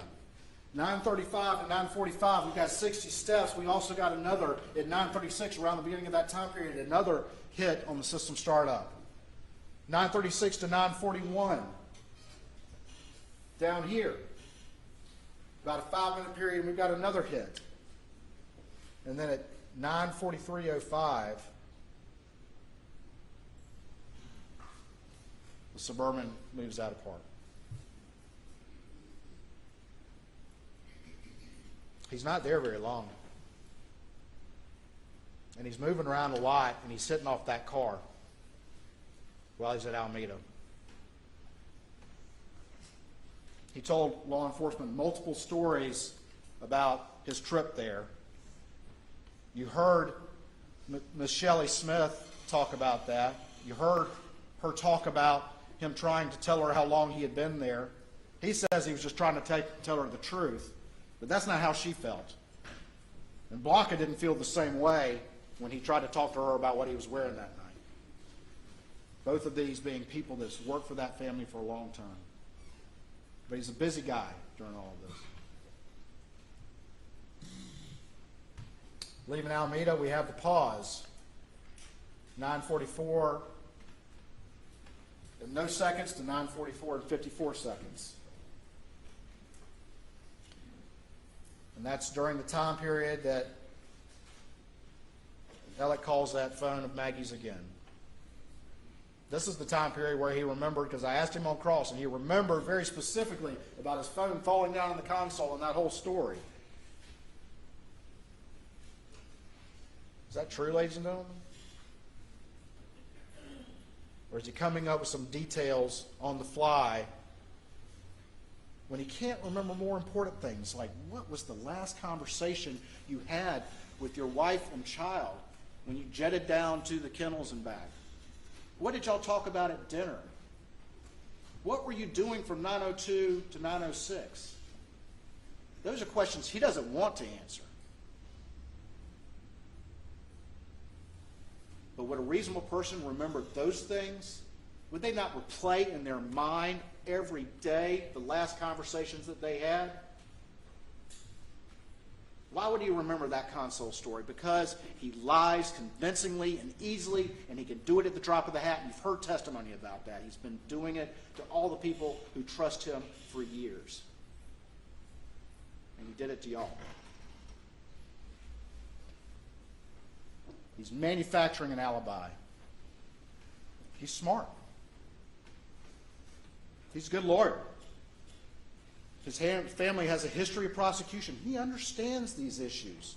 That's why this case is a case that had to be figured out this particular way, because he knows what to do to try to prevent evidence from being gathered. And if you listen to his statements again and listen to the questions he asks, he's asking questions like that. He's trying to figure out, what do the police have? What do they know?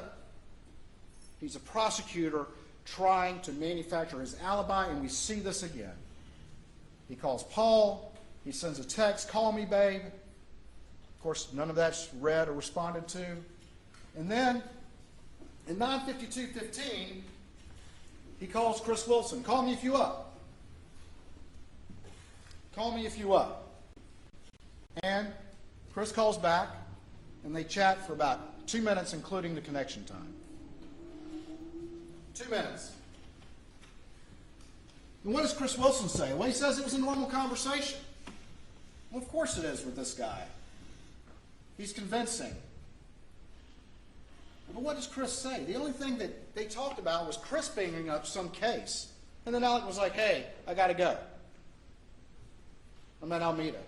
Did Alex say, "Hey, I'm trying to get home. I can't get Maggie on the phone. I've called her like 6 times. Paul won't answer either"?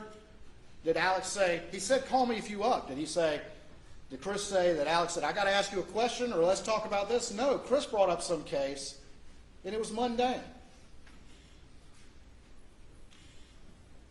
It was mundane. It's manufacturing an alibi. He's calling anybody who will answer the phone for these short conversations, and it's one of the first things out of his mouth in the first interview. "Look at my phone. I called this person, I called this person, I called this person, I called this person." He's manufacturing this alibi. Also, throughout all of this relevant time period, you see from the Dillon Hightower extraction, you'll see that over and over again, all these call logs that are deleted from the extraction. They're deleted, which occurred on June 10th. What's up with that?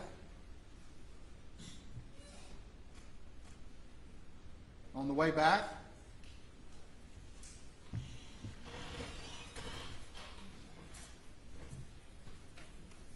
these are defense exhibits 141 and 142.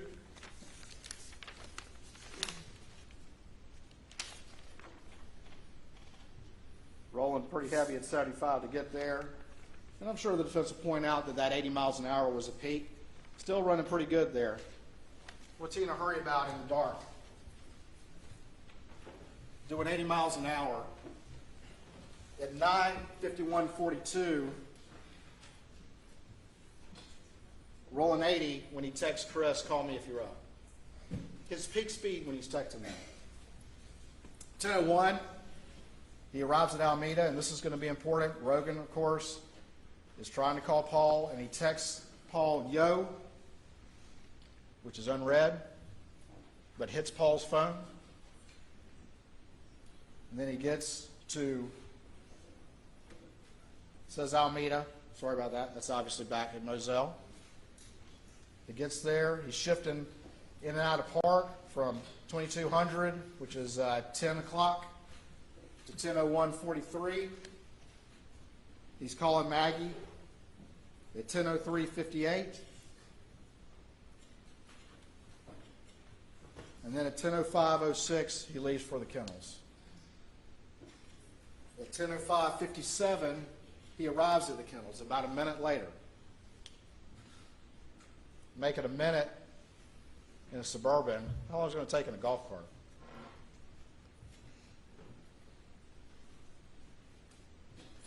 "10:05:57, he arrives at the kennels. And 10:06:14 is the 911 call. Now, there's a lot of back and forth with him about that, but in his statements, with what he told his law partners, they went in great detail over about his activities that night, including lying to them about ever going to the kennels. He was very clear that he got out of the car and went and checked Paul and Maggie. One time he said to see if they're breathing, another time to say to check a pulse. You've seen the horrific injuries they suffered. 19 seconds. Is that enough time for a surprised human being to come across that scene, process what they are seeing? Get out of the car. Go over there. Check both those bodies and then call 911. He's changed the story now yet again because he's confronted with this evidence. The reason why it's so quick is because he knew exactly what scene he was going to find. 19 seconds.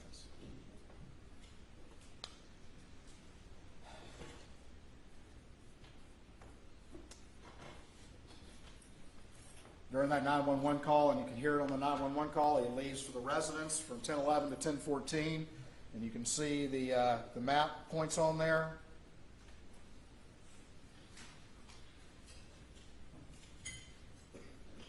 And those are the speeds on the Suburban on those trips. Took just under a minute, doing 35 and 30 miles an hour. So think about that when you go back to his story about a casual trip down to the kennels in the golf cart, and you look at his times that he's trying to convince you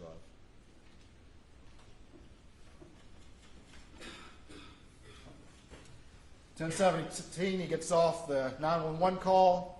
He calls Randy. He calls Randy again. He calls John Marvin. And then we see at 10:20 and 8 seconds, Paul's phone reflect that auto lock thing that could be, as you heard from the testimony, it not recognizing a face. And this is interesting. As we'll see over the next few slides, he spends a whole lot of time trying to call Rogan Gibson.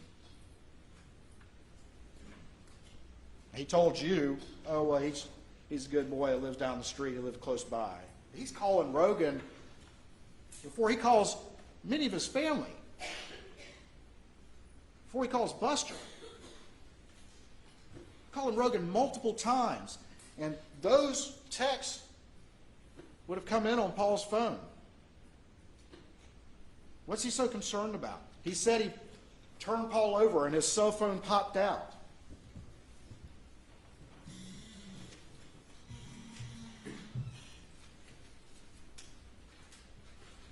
This is a sealed exhibit. I'm not going to aim it. Popped out. Manufacturing an alibi, concerned about the evidence. Worried about what Rogan may have known or may have heard. I'll put it down. Can I have this back, please?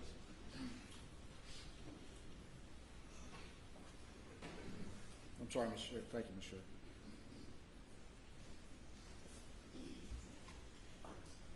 There, 10:24. iMessages, call me, 10:25. 10:29. 10:25, the first deputy's on scene. 10:29, calling Randy. 10:30, Rogan again. And then finally at 10:34 is when Paul's phone powers off.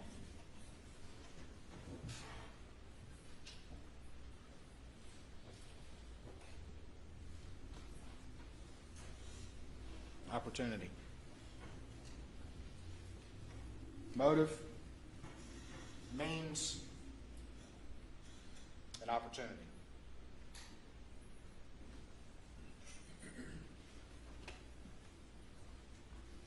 Guilty conscience.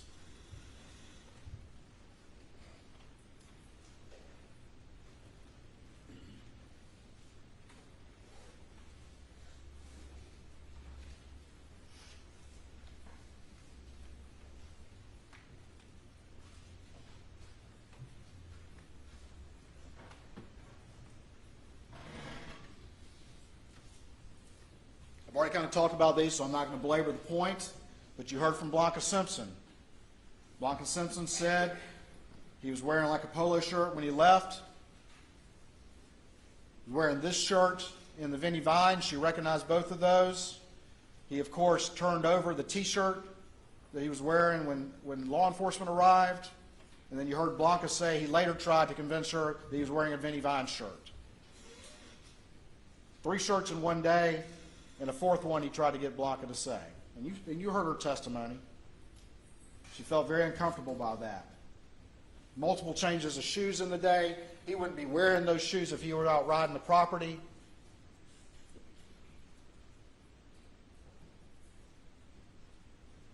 I've already mentioned the text from Maggie that Alec wants me to come home, but he can't even be clear about that point because that doesn't fit with his narrative. Marion Proctor says the same thing, but he can't admit that because that doesn't fit with his narrative. She was surprised that Maggie didn't go along to Alameda. And then she said, Alec made an interesting comment, one of many, some of which came from that stand that we'll talk about in a little bit. Whoever did this thought about it for a really long time. Why would he say that?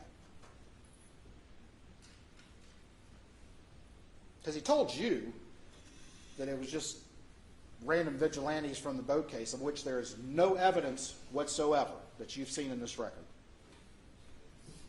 Trials depend on evidence. There has to be evidence to make a decision. And his claims trying to manufacture something about the Bape case, there's been no evidence whatsoever of any specific other individual. There has to be evidence to consider, not just mere allegations that have no basis in any sort of evidence. Whoever did this thought about it for a really long time.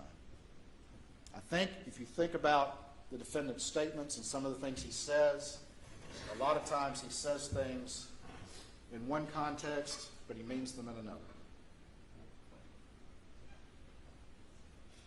When he says things like, I hurt the ones I love the most.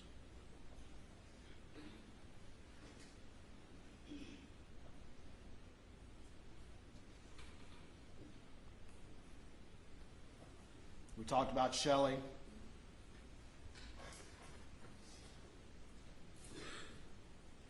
After Randolph's funeral, he shows up early.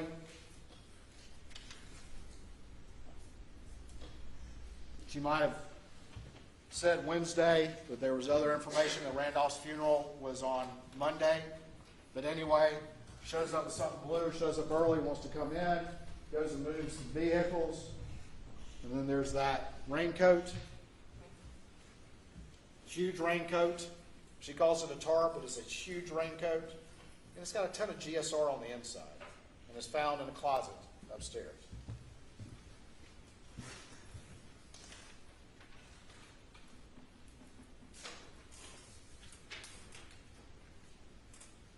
States 411.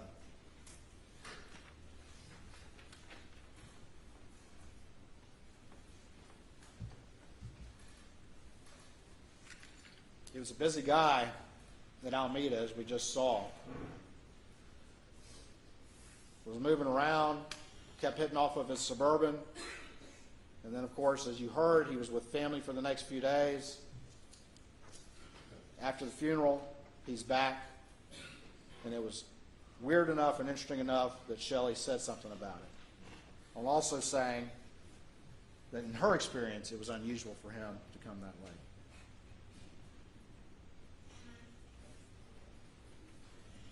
Then we have the defendant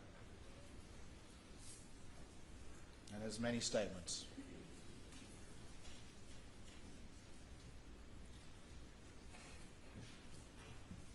Went through a lot with the defendant, who told you that the reason why he was telling you this new story was because he was paranoid because he had a bag of pills in his pocket, because he had a distrust of SLED, because David Owen asked him about his relationship with Maggie,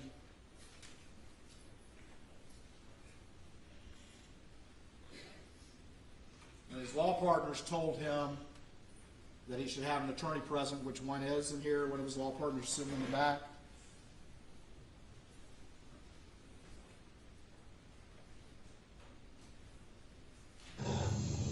I hate to have to do this. I but- understand. Yeah. I totally Yeah. understand. Yeah. So you don't have any problem Yeah. with it. I asked him repeatedly, is this the point where you decided to lie? At which point did you decide to lie?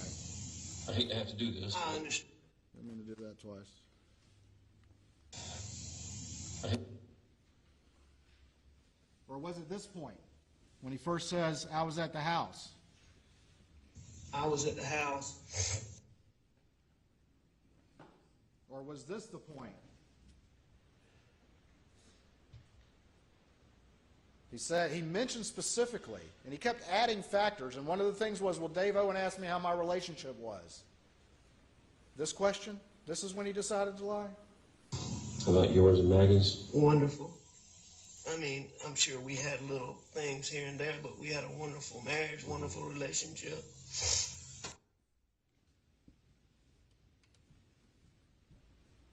But he digs in on the point. What did you do to do? Were you at the office or? No, I was home. I came home. Paul and I messed around.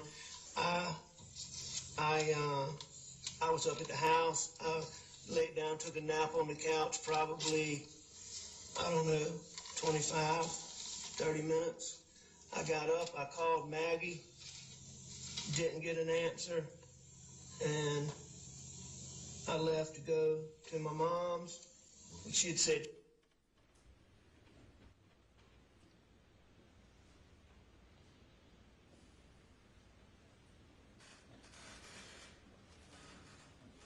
This is June 8th at 1:21 in the morning.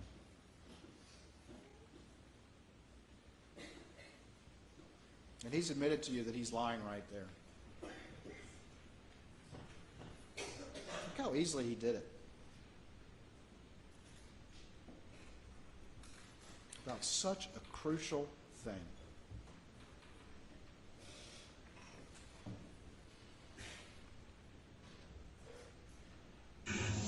and she's very good about answering the phone, so that was odd, or calling me back. So that was odd, but it wasn't that big a deal. It was odd, but not that big a deal. But again, he's enough to say it was odd. He's enough to make all those calls while he's doing 283 steps, but he doesn't drive 50 seconds down to the kennels. Going to the next interview. Again, what's the tone of this interview? How is he being treated? Pretty traumatic. That's okay. Yeah, I know so, you yeah. need to ask me. You ask me what you need to. So, Is that an aggressive interview? Is that something that makes somebody paranoid? I'm a defendant in a civil case involving my son. I told you about the boat wreck. yes, sir. And there were some motions coming up in that on Thursday, and I was mostly just getting ready for those things, and then other junk. Mentions the boat case. Paul left. And I'm assuming, I'm assuming Paul left Okay. because of, Gotcha. what happened. I mean, I'm assuming Paul Yeah. went to the kennels. Okay. And what did you do once Maggie and Paul left? I stayed in the house, Okay. and I was watching TV, looking at my phone, and I actually fell asleep on the couch. Okay. And what time did you? I What don't time know did you wake up? exactly what time I woke up, but when y'all get my phone, I think one of the first things I did when I got up was call Maggie because I was going to my mom's. And I know I texted her because I checked my phone. And what time did we say the text was, Jim? It's like 9:06. I didn't see it. Yeah, I got it written down for you. I showed you the other night, yes, didn't I? Yes, sir. I got So, I texted her, so I called her just before that. And, she didn't answer at that point. And I left to go to my mom's.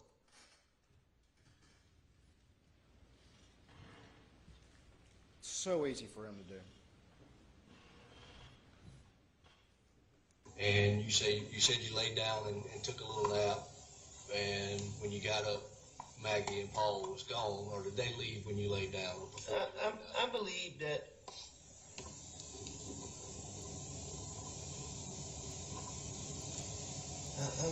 I'm not sure.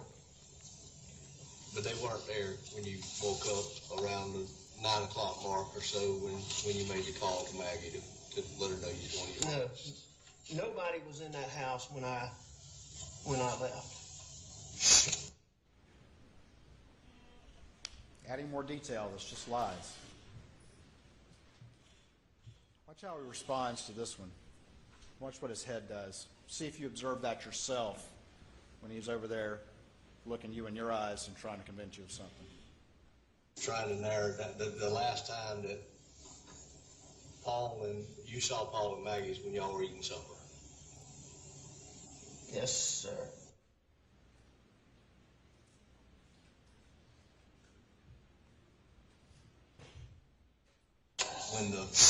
When Paul's phone came out, did you just pick it up and put it on, place it back down on him, or?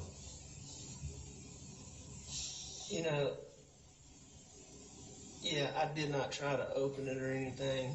I don't know how I had in my mind that I needed to not mess anything up. I had that,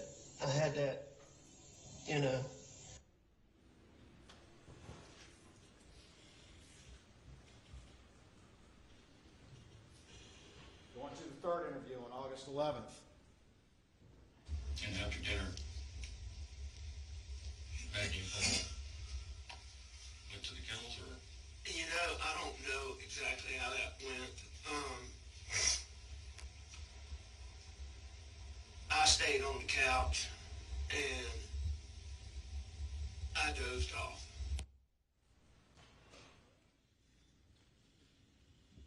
Video on Paul's phone of you and him on the farm that night, and you were in khaki pants and a dress shirt. You were playing with a tree. I don't remember playing with a tree. Yeah, I guess there was a tree sapling or something that had fallen over or bending over, and you were trying to get it to stand up. But I mean, the question in that is, when I met you that night, you were in shorts and a t-shirt. At what point in that evening did you change clothes?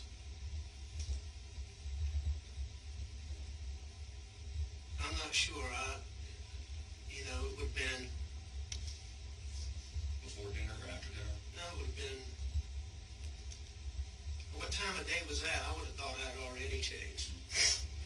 There's not a timestamp on it because there's so many posts, but I want to say it looks to be about dusk. So that would have been 7:30, 8 o'clock. I guess I changed when I got back to the house.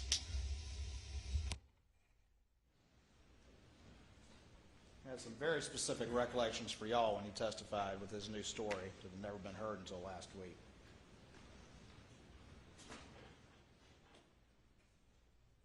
Did he and I know? But Rogan Gibson told me about the dog's tail and somebody saying his leg was broken. Line right there. He was down at the kennels, shaking his head forward. You were just down there with Paul. You left and went back to the house for dinner. Paul and I were just knocking around up at the shop, the shed, the kennels, and just the whole property. And that was before dinner, yes, sir. And you didn't go back down there after dinner until your return trip from visiting your mother. Yes, sir.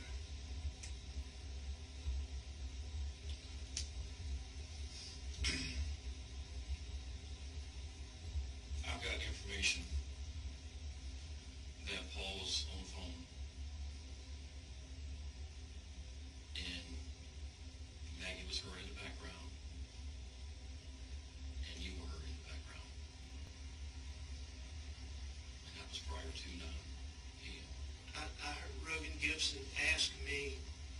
was up there. He said he thought it was me.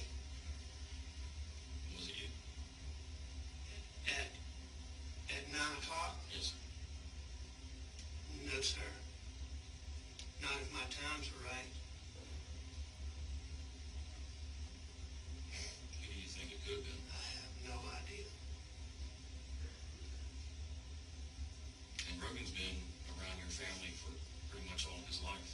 Oh, absolutely. And he recognizes your voice, and you have a distinct voice. Do you think of anybody else that has a voice similar to yours that he may have misinterpreted? No, no, sir. You know, when we were talking, he had asked me that, so, I mean, he had told me that he thought I was up there. Did that surprise you? Yes, sir.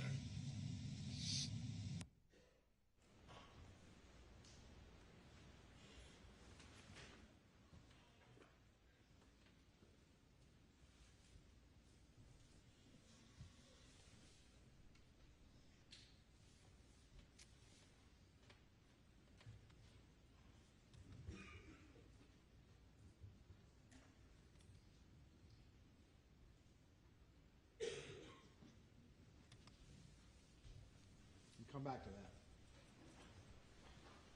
So I want to talk a little bit about the crime scene.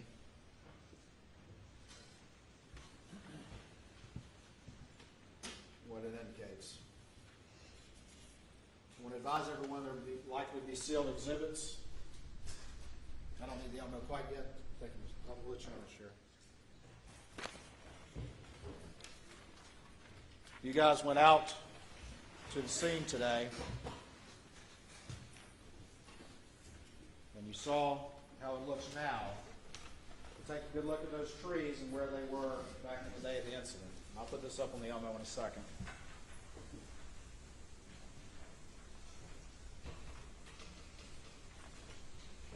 And you can see the proximity of the kennels to that residence back on June 7th, 2021. Get out the Elmo, please.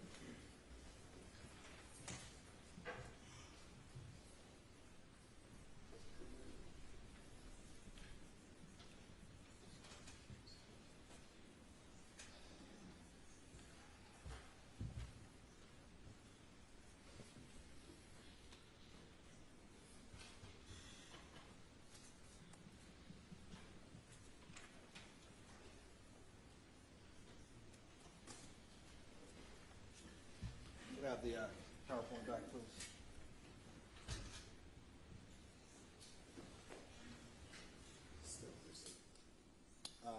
There's not any images in the PowerPoint that are understood, but I do have these right here. All right, Dr. Reamer. You've heard from Dr. Reamer, you heard from Kenny Kinsey, and you heard from the defense experts. So, do I have the computer back?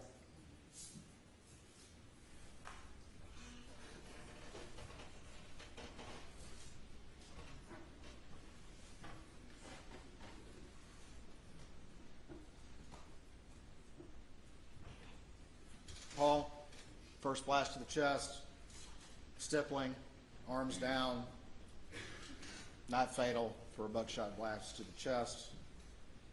This is where there was some dispute from the defense experts. The second injury went into the left shoulder, into the cheek, with an exit wound on the top of the head, with instantly fatal and terminal collapse. Dr. Reamer's done 5,500 autopsies. She does an independent autopsy. She actually physically examined the victim, and she was very clear that it could not have happened from the top without destroying Paul's face. And I could show the image again. I'm reluctant to because I know y'all have seen it enough. So I'll rely on y'all to recall that his face was intact.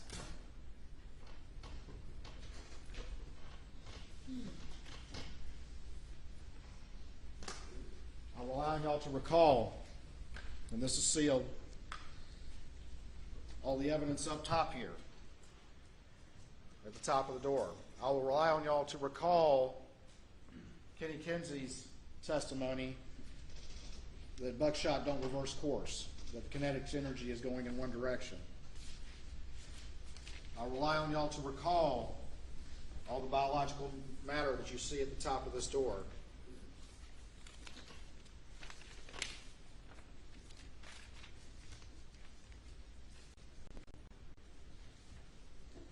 I'll rely on y'all to recall,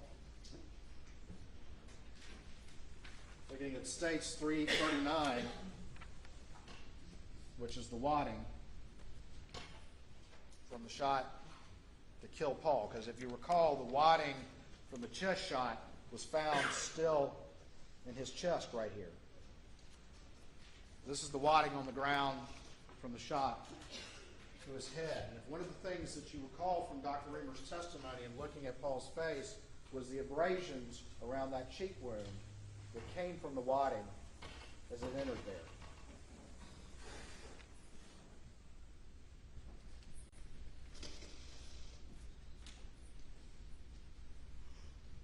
You heard from Dr. Reamer that the reason for the shape on the shoulder was because it went along the shoulder and opened up that area there, but still was focused and then expanding as it entered in here.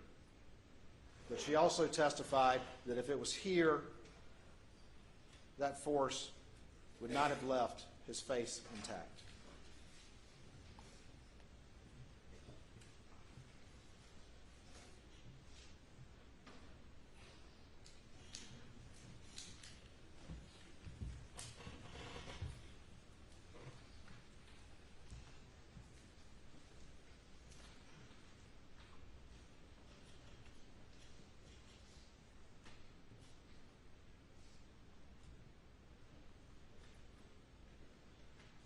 Manner of death, homicide. Then you heard from Dr. Kenny Kinsey. What we described earlier, Paul was first shot in the feed room, largely agrees with her. Arms were not up.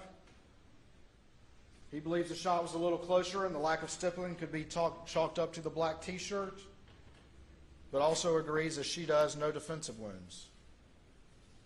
Looking at the blood spatter locations there, and he testified in great detail and testified yesterday, there was no high-velocity blood spatter on the ground at the entrance to the feed room, which would be necessary for the shot to have occurred in the manner in which the defense suggested. The spatter travels upward in an upward direction, and you can see that on the door.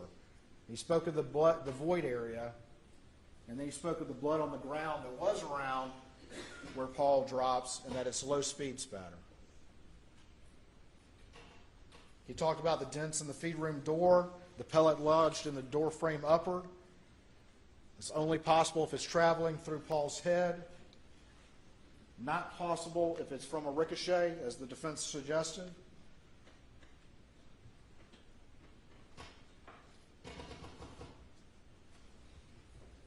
And steel is much less malleable than lead.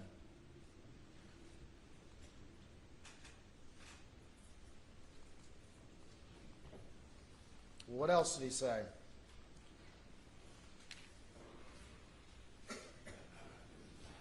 Dr. Kinsey said that he, I think 36 times that he's observed contact wounds to the head with a shotgun, including one that happened in front of him, actually observed it.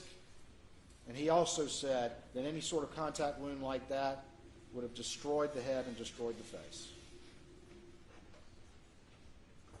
And he was clear about that. He's actually seen them.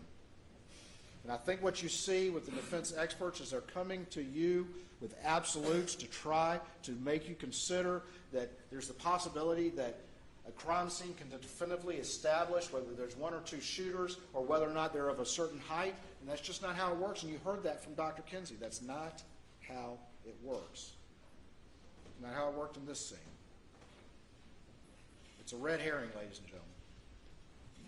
It's a red herring. You've seen the testimony from Kenny Kinsey. They returned to talk about these issues.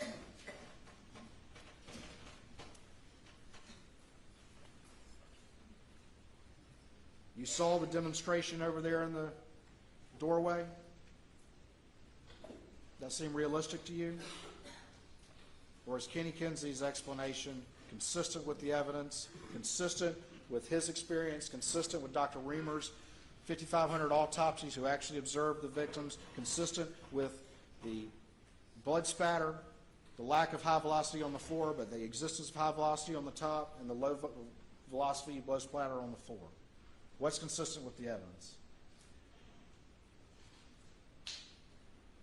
Maggie. Again, no defensive wounds. The first two shots to her abdomen and her leg on a parallel path and likely in close succession. Stippling, close range, the mark on the back of her leg. Running to her baby, didn't see it coming. Bends over, maybe on her hands and knees in pain. You saw me demonstrate that with both Dr. Reamer and Kenny Kinsey. And that's when she suffers that third rifle injury. And you heard their expert come in and say, no, it had to be going this way instead of this way. Going up with that graze, hitting her breast and into her head here. And Dr. Reamer actually performed the autopsy physically. She looked at the hole. She described the hole. She talked about the injury coming up into the head. And she showed you that. And she took issue with this idea that you can look at skin tags and that sort of thing and come to any conclusion about directionality. But what she told you is, I looked at this wound. I saw the hole as it went up into the brain. This was an entrance wound up into the head.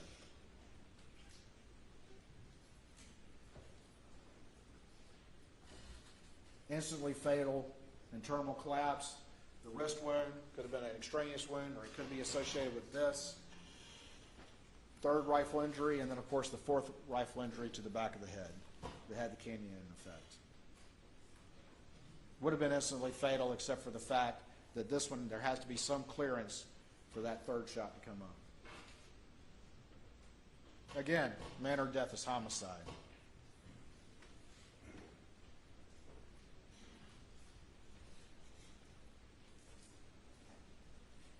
So what did Dr. Kinsey say? Again, he took issue with an expert coming in and trying to tell you that he can determine the location or the height of the shooter in this manner. He told you the cardboard, that cannot be relied upon. And while he did agree with the angle on the doghouse, he showed you how changing the aspect of the shooter could easily fit with Alec. And that it is too far and way out over its skis to try to assert that you can determine from such information that the shooter had to be 5'2". That's not what you can do. Dr. Kinsey is a crime scene analyst. How many crime scenes did he say he'd done? Hundreds of homicides, thousands of pieces of evidence, real world stuff. That's what he comes and talks about. And you simply can't make those determinations in a real world environment to come in here and try to tell you that from that sort of thing the shooter had to be a particular height. You just can't do it. You can't do it. I submit to you that Dr. Kinsey knows what he's talking about, and Dr. Kinsey has the years of experience in real-world applications of crime scenes to make those judgments. And I also submit to you that Dr. Kinsey isn't going to get out over his skis. and try to make assertions to you in absolutes. The guy with the 252 people refused to even concede the possibility of variables. But Dr. Kinsey knows that that's how reality works, and he's not going to get out of over his skis and try to tell you something that simply cannot be supported by the evidence. And that's what the defense expert did.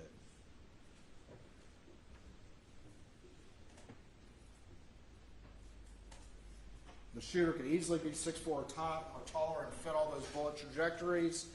Of course, one thing that the defense expert didn't consider and wouldn't even consider is all his little gray people are holding the guns down like this.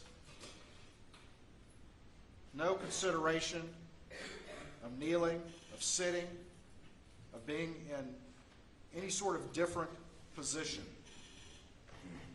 But the reality is, these are fluid. Maggie is running to her baby. She's moving. And when she gets hit, most likely when she hits her leg against that Polaris, there's biological evidence on that Polaris.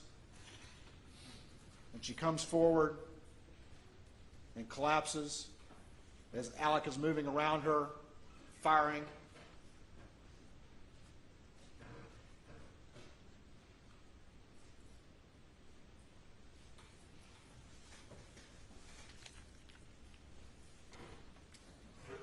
They had that expert come in yesterday, and I've kind of mentioned this, but I'll mention it again, who came in, was it yesterday, the day before? Even I've lost track of time at this point. But tried to get out over his skis again and testify to you that it had to be two shooters because there were two guns. And why would you not just use the blackout? Is that opinion helpful or makes sense? Knowing what you know about this case and knowing what you know about the firearms of this particular house and knowing what you know about Alec Murdaugh as you look at the rest of this evidence and what he's trying to manufacture to confuse these issues. Kenny Kinsey told you that it's just as likely that it could be one shooter, and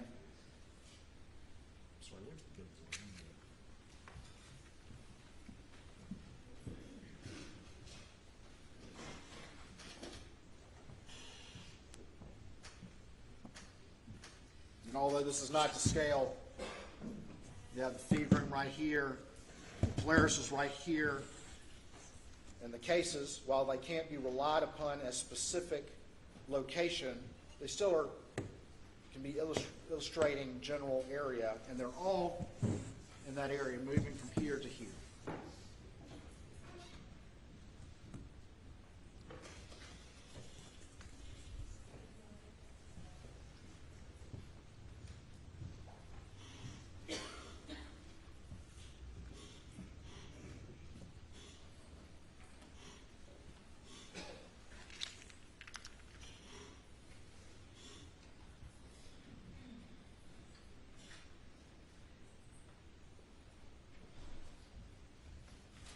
GSR on the defendant's hand on the seatbelt.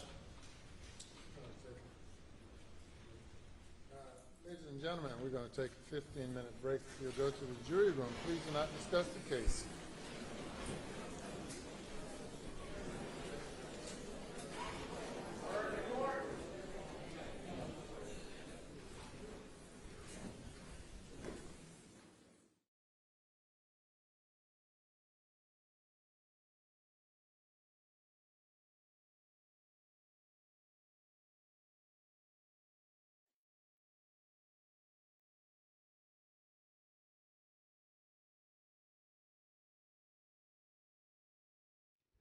Take a 15-minute recess.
seated. Yes, sir. Yes, sir.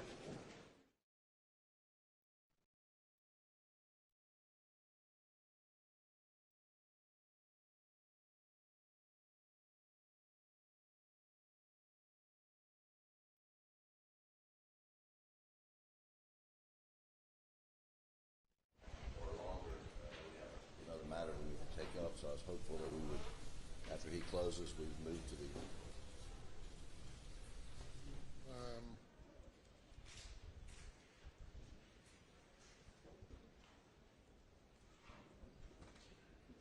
And what do you want me, what do you want to ask me? Well, I was just curious as, I was letting the court, Well, I don't know.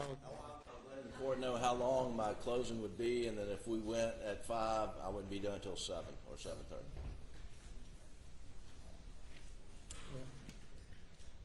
You'll have an opportunity to fully argue during a time where the jury's attention span won't be frayed due to the long hours. And Your Honor, are you considering dealing with that other matter if we, for instance, adjourn? I think that, Yes. okay, because I think the Attorney General's thinking he's going to be done in about 45 minutes, but Probably less than that, yeah. or longer. Thank you, Your Honor. Okay. Did you say you'll be done in how many minutes, or do you know? I think less than 30, Your Honor. Less than 30. I thought I heard 4 or 5. Less than 30. Okay. All right, let's bring them in.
Okay, thank you. You may proceed.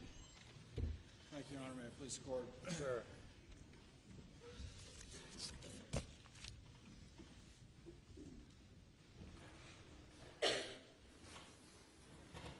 DSR on the defendant's hands and seatbelt, Maggie's DNA on that Super Black Eagle, DNA on the Suburban steering wheel, no DNA or blood identified on the floorboards.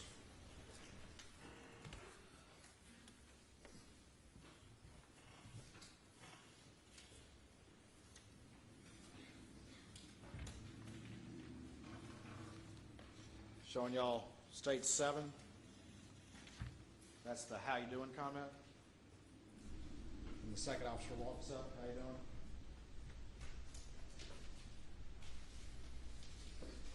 States 5. Also from the body cam.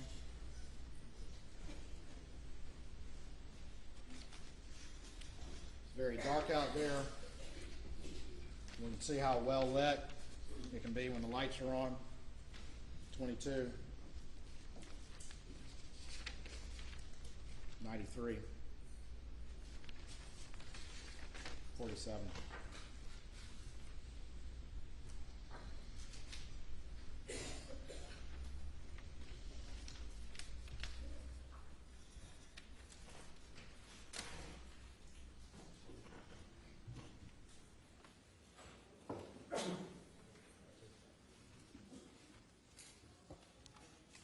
I'm almost done. We'll talk finally a little bit more about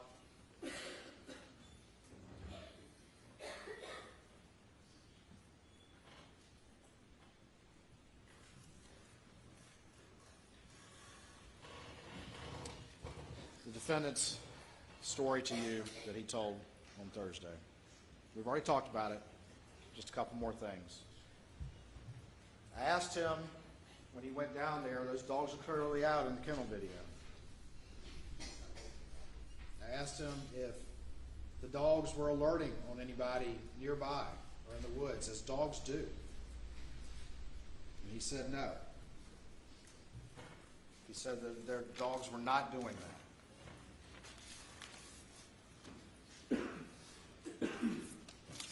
You heard about the fact that he changed clothes, and you also heard testimony that his clothes smelled fresh and like laundry. See again, manufacturing this scene. You heard from his law partners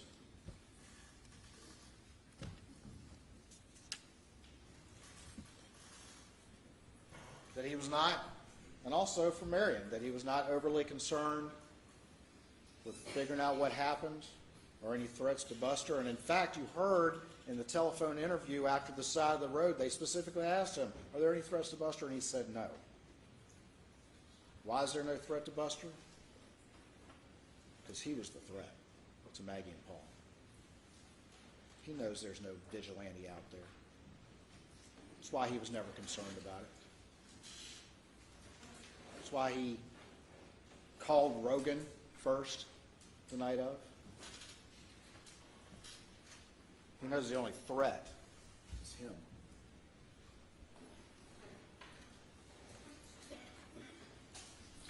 I asked him if he could remember lying to all of those close to him, people that he trusted, that he stole from. He couldn't detail one single conversation. He couldn't remember his last conversation at the kennels. To use his own words, and when you hear what he has to say, when he was asked after the kennel video and his new story, what he did, he said, I got out of there.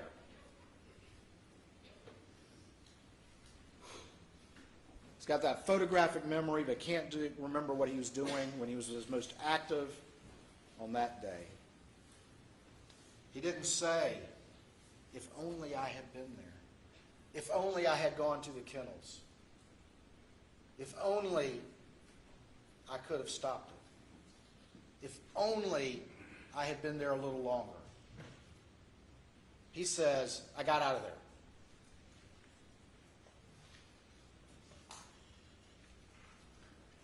What father would hold anything back if he were innocent? What father would care what happens to him after that?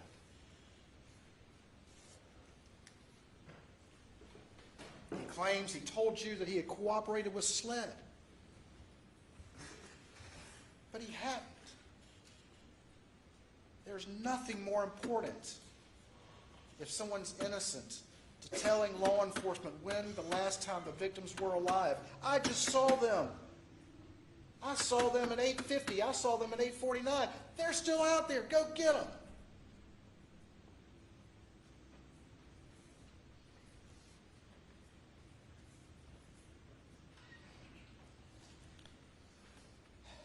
He mentioned paranoia and tried to convince you that there was paranoia about some case 10 years ago, and he confused David Owen with David Williams.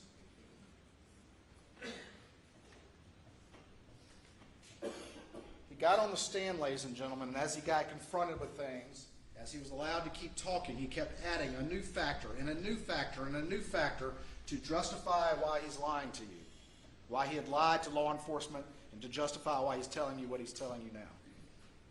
He kept adding them. He can remember those, ladies and gentlemen. He can remember a new one. He can remember this.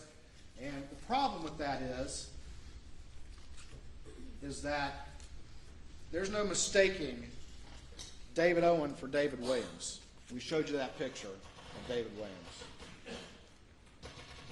This is a man who rides around with a badge in his windshield, who had blue lights installed on his private vehicle.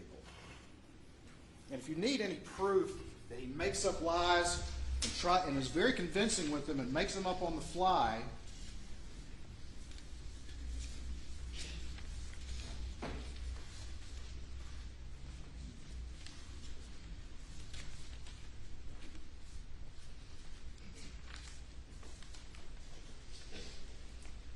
He kind of got caught flat-footed with the badge hanging out of his pocket.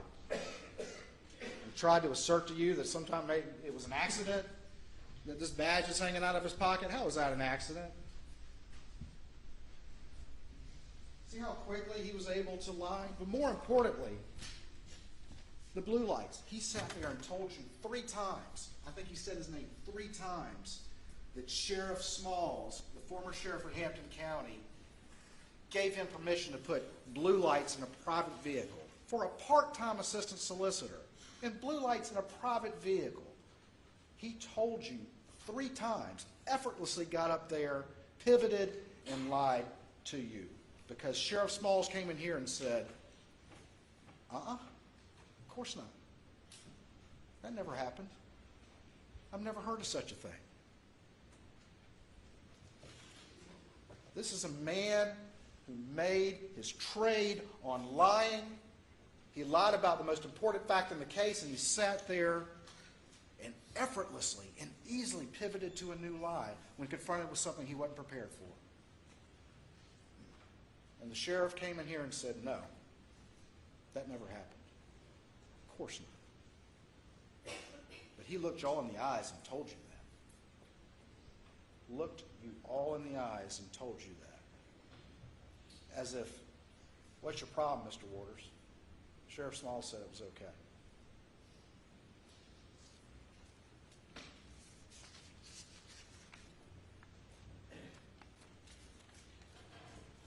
Tries to tell you that he was paranoid about having a bag of pills in his pocket.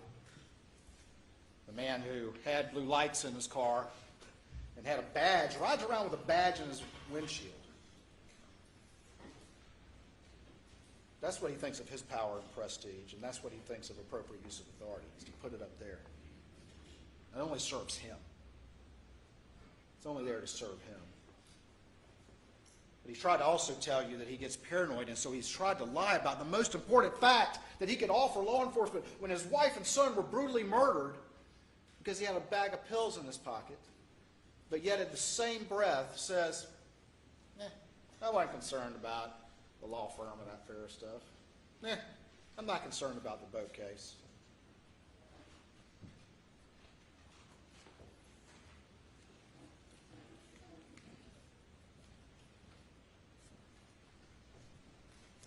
Why would he lie about that time unless he's manufacturing an alibi?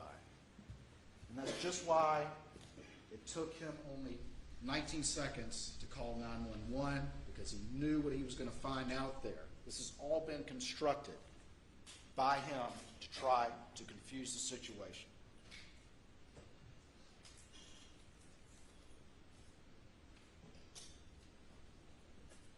That lie that he told you,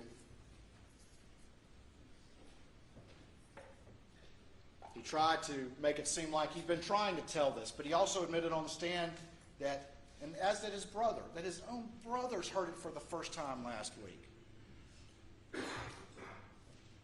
That his own attorney was repeating the story that he was napping the whole time and never went to the kennels on HBO in November, just a couple months ago.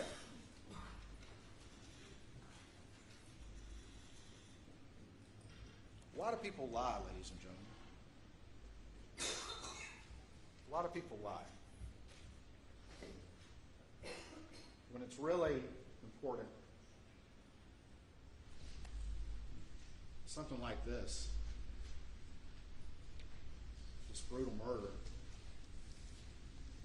most people are going to come clean about a bag of pills. But why do people lie? People lie because they knew they did something wrong.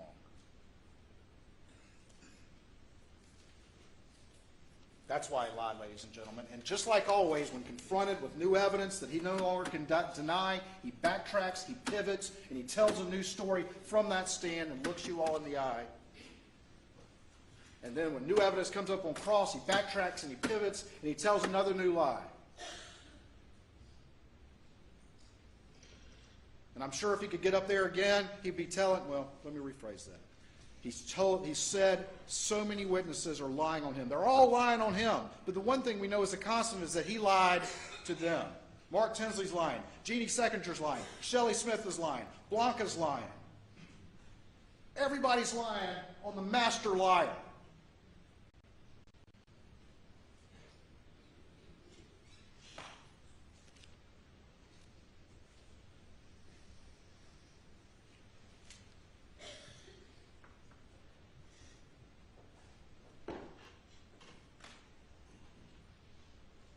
You heard him answer the questions about whether or not he killed his wife and son. You heard me ask him if he was a family annihilator. When he answers those questions, did you see him do this? Did you see him do that on those videos too, and ask questions where now we know he was lying? Is that the most classic tell ever? I'll leave that to you to decide. One thing I will agree with him that he said up there, "Oh, what a tangled web we weave when we first practice to deceive." How appropriate coming from that man.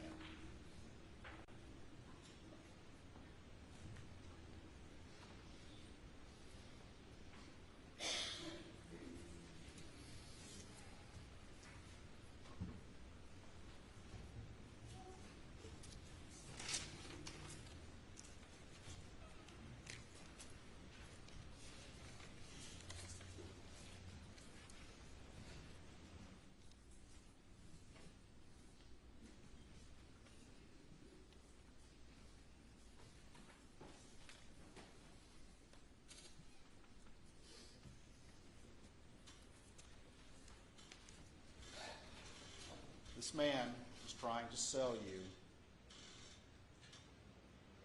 on an idea that he was at the kennels, that he jetted back, that he went inside so quickly and quickly dozed off in the shortest nap in the history of the South. And then he got in his car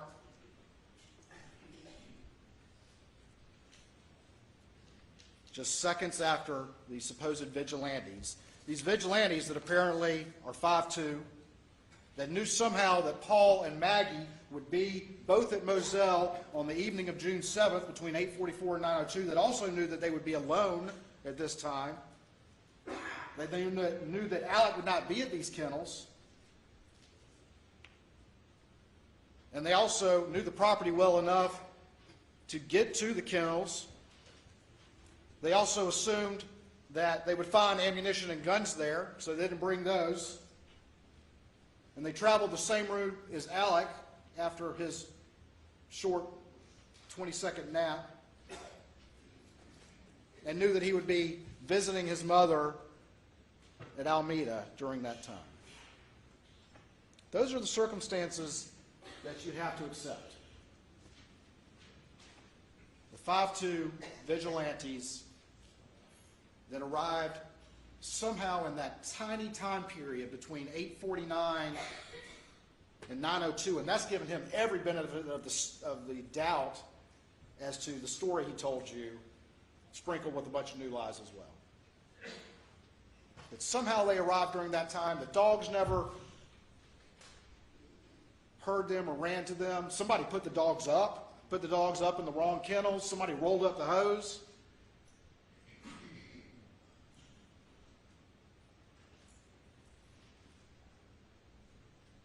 And these vigilantes were just lucky enough to find these family weapons there, which he's clear on the other side of it that he says were never there. He's so clear. Oh, we never had the blackout. We never rode around with the blackout.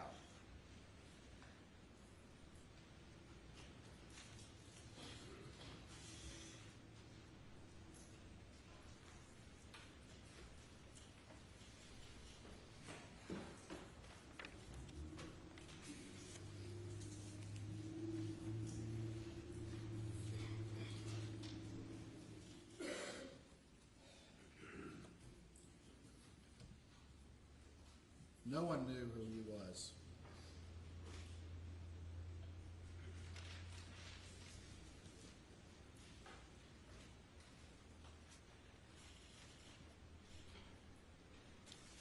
No one knew who this man was.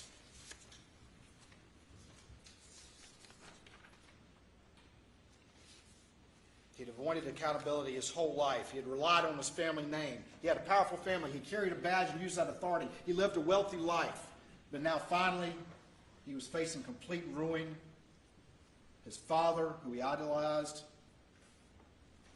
who I worked with on occasion, was dying. His son was facing charges for the boat case. He was facing a civil action that not only could potentially ruin him, but expose the reality of what he'd been doing for years. He had an opiate addiction. The entire illusion of his life was about to be altered. He couldn't live for that. He's the kind of person for which shame is an extraordinary provocation. Shame is an extraordinary provocation. His ego couldn't stand that, and he became a family annihilator.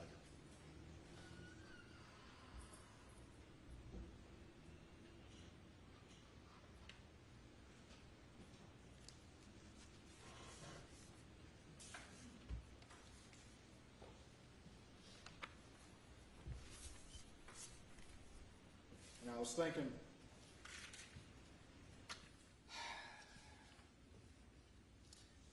that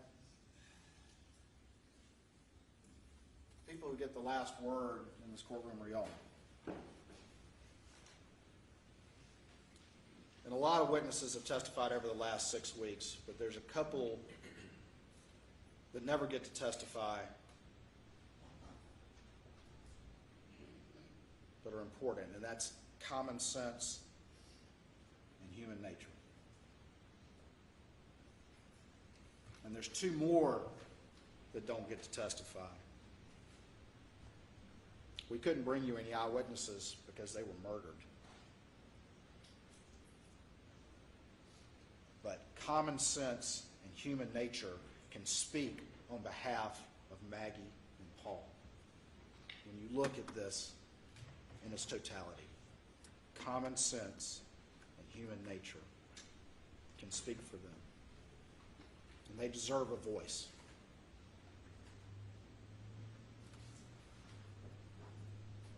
Everything he did was meant to try to frustrate the forensics as a lawyer and a prosecutor with the 2 guns and the manufactured alibi, and not taking his phone down to the scene, deleting call logs, making short phone calls, bringing up the boat case, moving Maggie's phone, changing clothes, looking at Paul's phone, calling Rogan, or trying to call Rogan. One man controlled this crime scene initially, and that was Alec.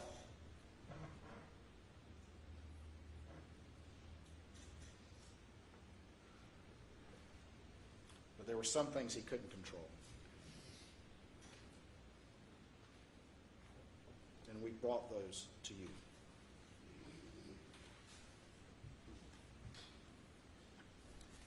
A couple things that the defendant said that I agree with. He said, whoever did this had anger in his heart. Whoever did this planned it for a long time. That he hurt the ones who were closest to him.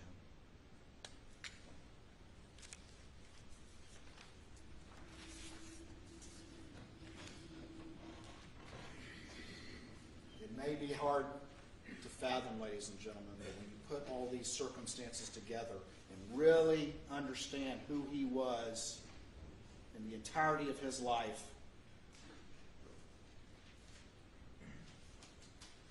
and the pressures that he was facing from what he had been doing for so long,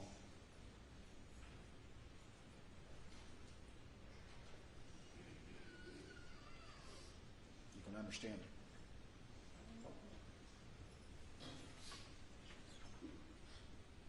There was one mistake, though, he didn't expect. And this is why he was worried about Paul's phone. This is why he's trying to get in touch with Rogan. And it was that kennel video that came up late in the investigation.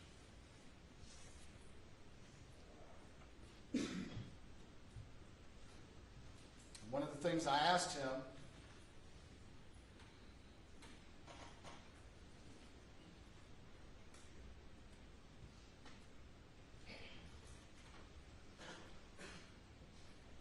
and we've talked about this, the last question I had to him, and the first question I had to him, was, what is the most important part of your testimony here today? And he wouldn't even concede that, but he at least conceded that the most important thing was to look you in the eye and try to explain to you why, after his entire history, you should believe him when he says, okay, I was down in the kennels for one brief minute,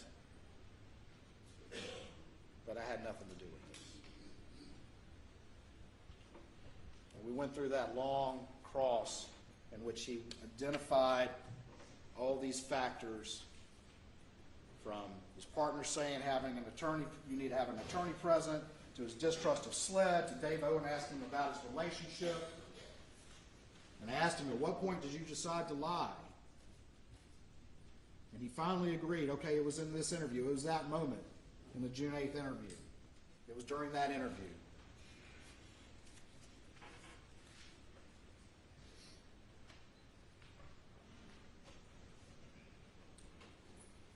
But in his 911 call, ladies and gentlemen, at 10:06, when he was asked when he last saw them, he said an hour and a half, and then changed it to approximately 2 hours. Consistent with what he would later say. Before any of those factors that he sat there and ran through with y'all as the reason for his decision even ever existed. And if that's not enough, ladies and gentlemen, you saw, and I played it for him, Daniel Green's body cam, where he was asked the same question.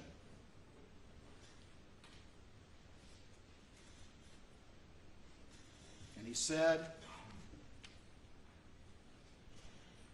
that it was 1.5 hours plus 45 minutes. And all those factors that he identified to you as to why he supposedly lied, he was lying to you, ladies and gentlemen, when he made those up. He was lying to you when he made those up, just like he's lied to everyone close to him. And he's good at it. He's good at it.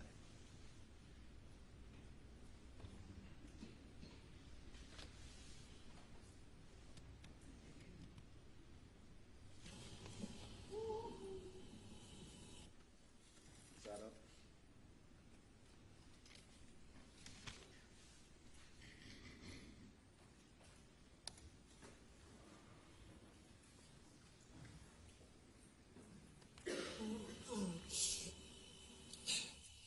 It was earlier tonight.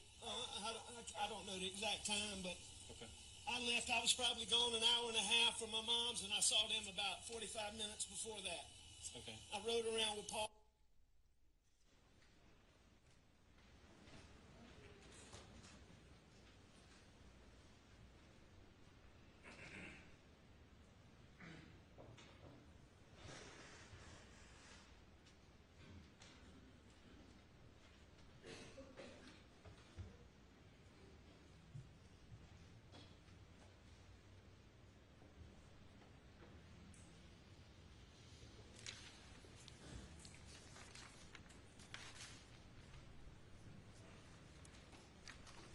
Motive, the means, the opportunity, and ample evidence of guilty conduct and guilty conscience.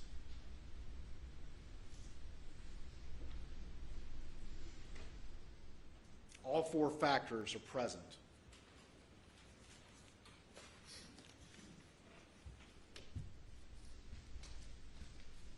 Maggie and Paul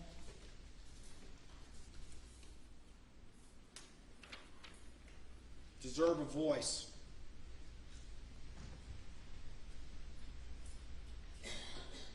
need a voice because they can no longer speak. And this has been a tough job, but the system depends on people who take that oath as jurors and are willing to honor that oath and make that tough decision to vindicate these victims, to vindicate Maggie and Paul, who were cut down in the prime of their lives.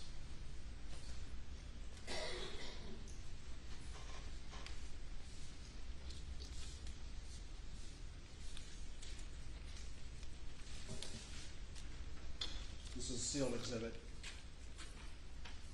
This is what he did. This is what he did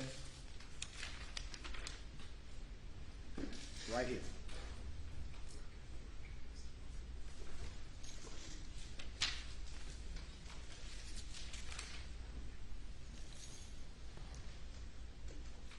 This defendant, on the other hand, has fooled everyone who thought they were close to him, everyone who thought they knew he was who he was. He's fooled them all.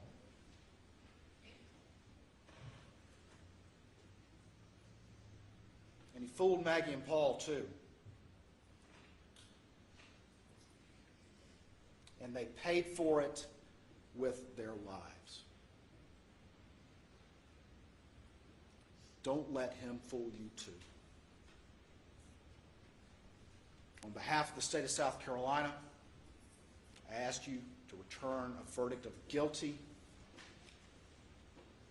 against the defendant, Richard Alexander Murdaugh, for the murder of his wife, Maggie, and his son, Paul,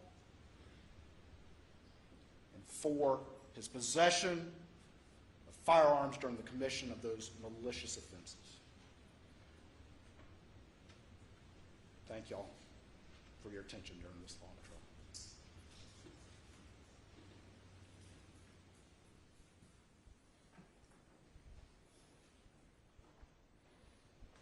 All right, ladies and gentlemen, that will be it for this day. We'll resume at 9:30 tomorrow morning. If you go to the jury room, and you'll be dismissed in just a few minutes from the jury room. And please do not discuss the case at all with anyone, including your fellow jurors.